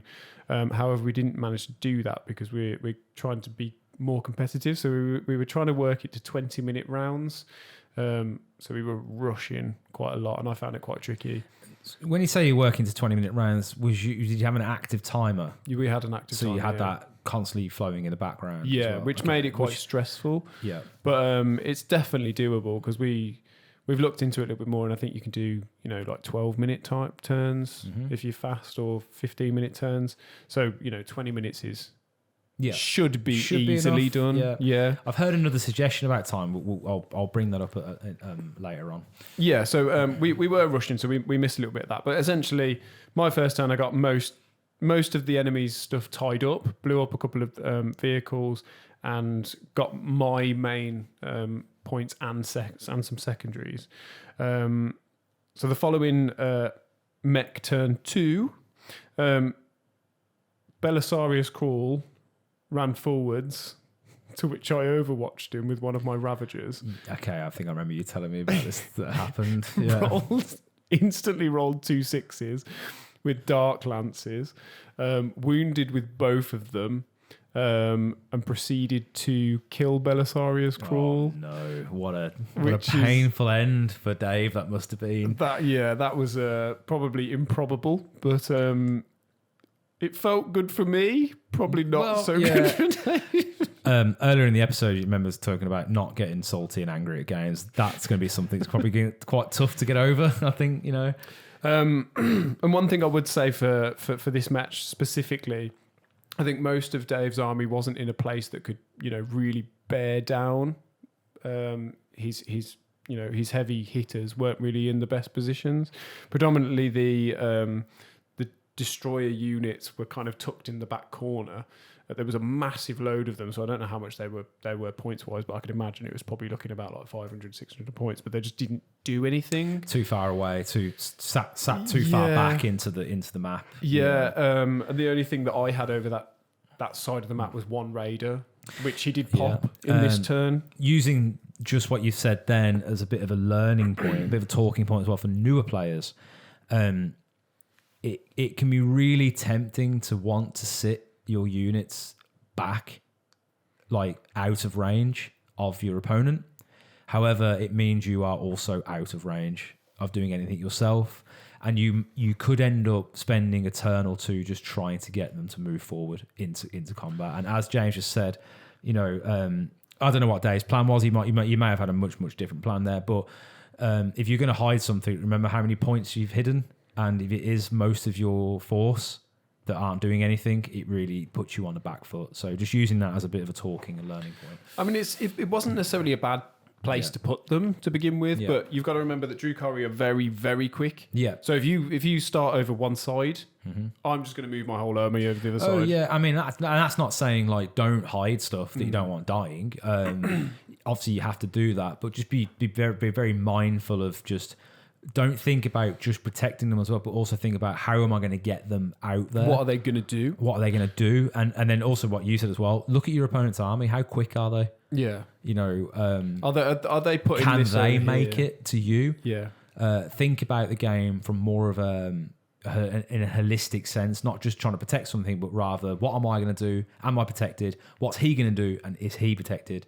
Or she, or yada yada yada, and so yeah, think about it from a bigger perspective. But I thought just a little talking point about hiding things too far back. Definitely, and it's not easy, and things do multiple jobs, and I think we'll talk a little bit later at another time. But one thing you could do, is cap objectives with tanks, even if you're putting them out in the open and stuff like that. But it's getting the full use out of every single model. So they ran forward, had not the best turn. I think at this point he killed a raider, which was on an objective, which then he managed to charge and capture the objective, which was good points wise. But I think the game was pretty much lost at this point, because then my turn I pretty much killed the entire scout, like chicken walker squads. The left hand flank was then decimated by my close combat stuff. My Talos basically made its way over to the opponent's objective to capture his captured enemy outpost, which is worth quite a lot of points. And then I think killed someone in the following turn. We did continue, but you were using tactical missions. Yeah. Okay. Yeah. I nearly called them flexible missions, which I suppose also makes a bit of sense. Yeah. And at this point, probably about half of Dave's army was just dead. Oh no. I think he did not like my Kronos. So in the previous turn he killed that. But. That's a very small talking point for new players as well. You will start to dislike things a lot, and you'll also start to love things a lot as well. And I'm not sure if taking it out was the best option. It could have been a good option because it was giving me the power from pain tokens, but it is only a 4+, so it's unlikely to keep doing it forever. Yeah. Whereas the Ravagers were actually the ones with the Dark Lances. Yeah. So it's tricky to work out which is best there. Again, we spoke about this before as well. Talking point, target priority, really big, really important. And I think after turn 2, it was quite clear the direction it was going. I think Dave took his turn 3 to see what would happen. Pretty much moved his robots forward, did some destroyer movement, shot at what he could. I think he took a couple more wounds off things. It wasn't a particularly strong turn. No. And after that, we kind of agreed that it was pretty much over. Okay. I think my Talos used its heat lance just to destroy something, and that was it. That was GG. basically it, yeah. So win for you. It was nice to see what the Drukhari were doing. I hadn't haven't used them up until that point, so it was their debut game. Yeah, and I know they haven't been super strong. I think they're lowest at the moment. Yeah. Lowest at the moment. Also, before we move on too quickly, just a final talking point as well. You said that Dave decided to try and do something in turn 3. I know you conceded, but you two are more experienced players. But I'd suggest, as a newer player again, that you do carry the games on. If you've at least got some units on the board that can do something, because you can always learn from what's going on. I think if you're down to like one model, then you know what's going on. But I mean, obviously, it's your game. Continue when you want to. That's fine. But always try and push on and move. I've made the mistake in the past of conceding like turn 2. Yeah, and not learn anything. I could have learned so much, And again, and we spoke earlier as well about that. Change your perspective of the game. Okay, I'm gonna lose. Fine. What's turn 3 looking like? What can I get this unit? Let's just play around. Let's be really risky. Yeah. I've got a unit here of something like, heavy hitters. Let's just throw them out there. How much punishment can they take before I get my shots off? Yeah. Do everything you can just to learn. So, yeah. I mean, there was definitely losing Belisarius would have been a big. That would have been a big hit, yeah. Especially not on your turn as well. It wasn't even like it was my turn. It was. And sometimes you can. Not saying Dave did this, he probably didn't. But sometimes you can also build a list around a character. Yes. And if you lose that quick, then it can seem real. It can be really devastating. I know it can. Yeah. And to be honest, I think Dave isn't super familiar with his Admech at the moment. And although Dark Eldar are like quite low, well, they are the lowest on the meta watch at the moment. They essentially play for me how I used to play them. Yeah, so they're You've got a lot of Dark Eldar experience. Yeah, so again, we've discussed this before. I made him play my game. Dark Eldar are very fast. I can go where I want, pick off certain stuff, and then move across to different stuff. So it's Drukhari, by the way, not Dark Eldar. Please use the correct IP for them. One that could be copyrighted. So yeah, that was it. Good game for you. It was a good game. So let's just post game kind of thoughts. I know you won, but anything you would have done differently? Absolutely, yeah. So I basically wasted my Yuri and Rakov squad. Yeah. So just very very quick elevator pitch. What do they do? They are very well. They're probably the toughest. Like infantry unit, apart from the grotesques. Yeah, they're but they're more durable with Yuri and Rakarth. It basically gives them a 4-up, feel no pain. No, 3 of them come back per turn. Oh, okay. So kind of like constantly regenerating. And they have a 5-up, feel no pain, and a 6-up invuln. Are they melee or range? They're predominantly melee. They've got. I think you can kit the squad out with 2 liquefier guns, which are basically like flamers. Yeah. That don't ignore cover because they're not Space Marines. I told you, leave it alone. So what did you do with them? So basically, I put them over to the left-hand side, and they just didn't do anything. Yeah, and they couldn't get far enough. Yeah. They couldn't. Again, that's the point you made. Sometimes you just put things out of position, it just doesn't do what you need it to do, and it takes you a long time to get it into. And it's just a big. It's just basically. I might as well have not brought them. Okay. You're going to speak for Dave now. What do you think he could have done? It's tricky, really. I think definitely those destroyers could have been maybe more central, but then I suppose central would have worked, but the density of the terrain was a bit tricky. Yeah. There was quite a lot of line of sight blocking, but then it made it difficult for him to shoot at me, but I could peek round corners where I wanted to. Yeah. I suppose maybe moving everything forward heavily would be difficult to deal with. A little bit of positioning again, probably a little bit off. I think maybe if the whole army went into the centre of the board, I wouldn't have anywhere to hide, and I would probably take stuff out. But then his weight of fire would potentially start taking a toll on my stuff because my stuff is paper thin.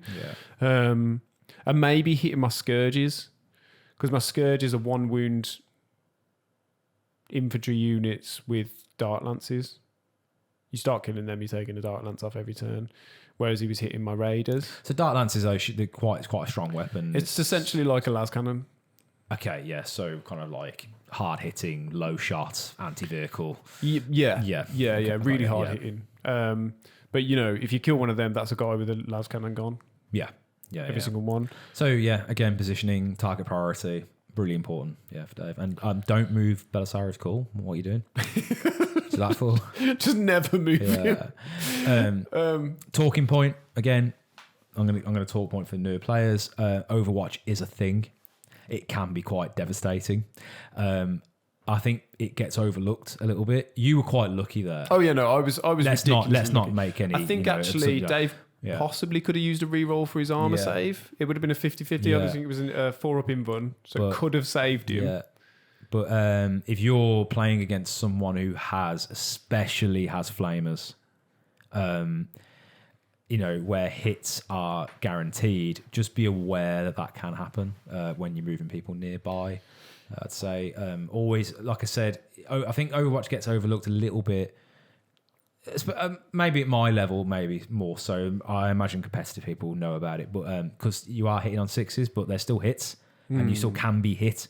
So walking in front of something is hard hitting. There is a chance you can be hit by that. So again, just bear that in mind when moving people into position. I mean, it was extremely unlucky. What you rolled was very. I wasn't. Lucky, I wasn't hoping to kill him. I was just hoping for a single dice to go through, because chances were with the re-rolls, I was going to get 1-6.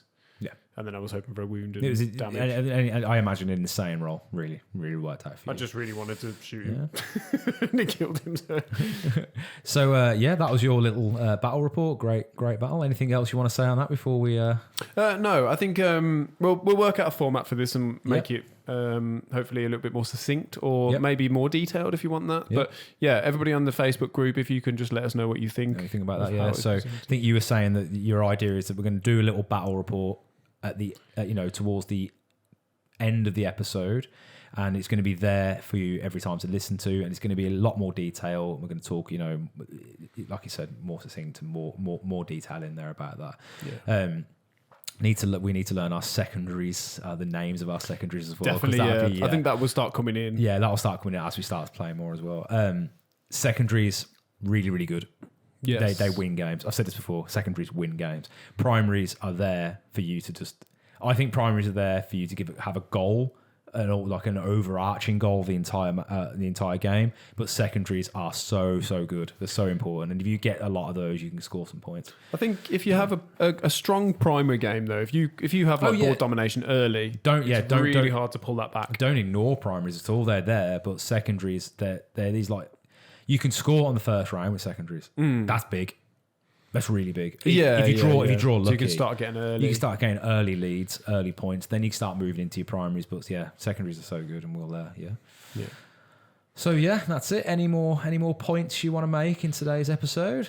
I have none myself. What about you? No, I don't think I do. I think we've covered quite a bit.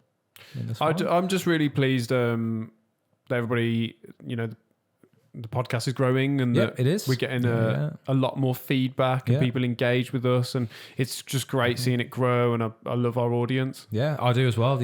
All you guys have been, you've been fantastic so far. And do you want to? No, happy with that. Got enough, haven't we? So you guys have all been really, really fantastic so far. I'm gonna start that again. Yeah, so all you guys have been really, really fantastic so far in in the engagement you've had on our Facebook page. The questions you've asked have been fantastic. Your suggestions are really, really good as well. As I've said earlier on, the suggestions you put down, we've taken note of it. There are things we really, really want to do. Guests is really big for me at the moment. I do really want to get some guests on, get some more voices, get some more opinions. Yeah. But that's it for today. I think I'd say so, James. So thank you for joining us. Thank you for joining us. Keep chatting. Get on our Facebook. Get on our Facebook group. Go on our Linktree, Facebook. We've got an Insta. We're going to pop all this in the description and get a link tree on there. If you're listening to this, you're not part of the Facebook group, I'll probably put that in there as well, just a direct link to the Facebook group, because that's kicking off at the moment. It's really, really popping. So if you like what you hear and you want to support us, we've got a Patreon. We've got a Patreon as well. That'll be in there as well. Yeah, that's what in our link tree. Or if you want to send us a virtual handshake, for what we're doing. Or Thank if you. Or if you've got a copy of the old world, and you want to share. You want to share it with us, yeah. Share it with us. And any frisbees, send them my way and I'll eat them. Thank you very much. So that's it from me, Callum. And me, James. And thank you for listening, guys. Happy hammering.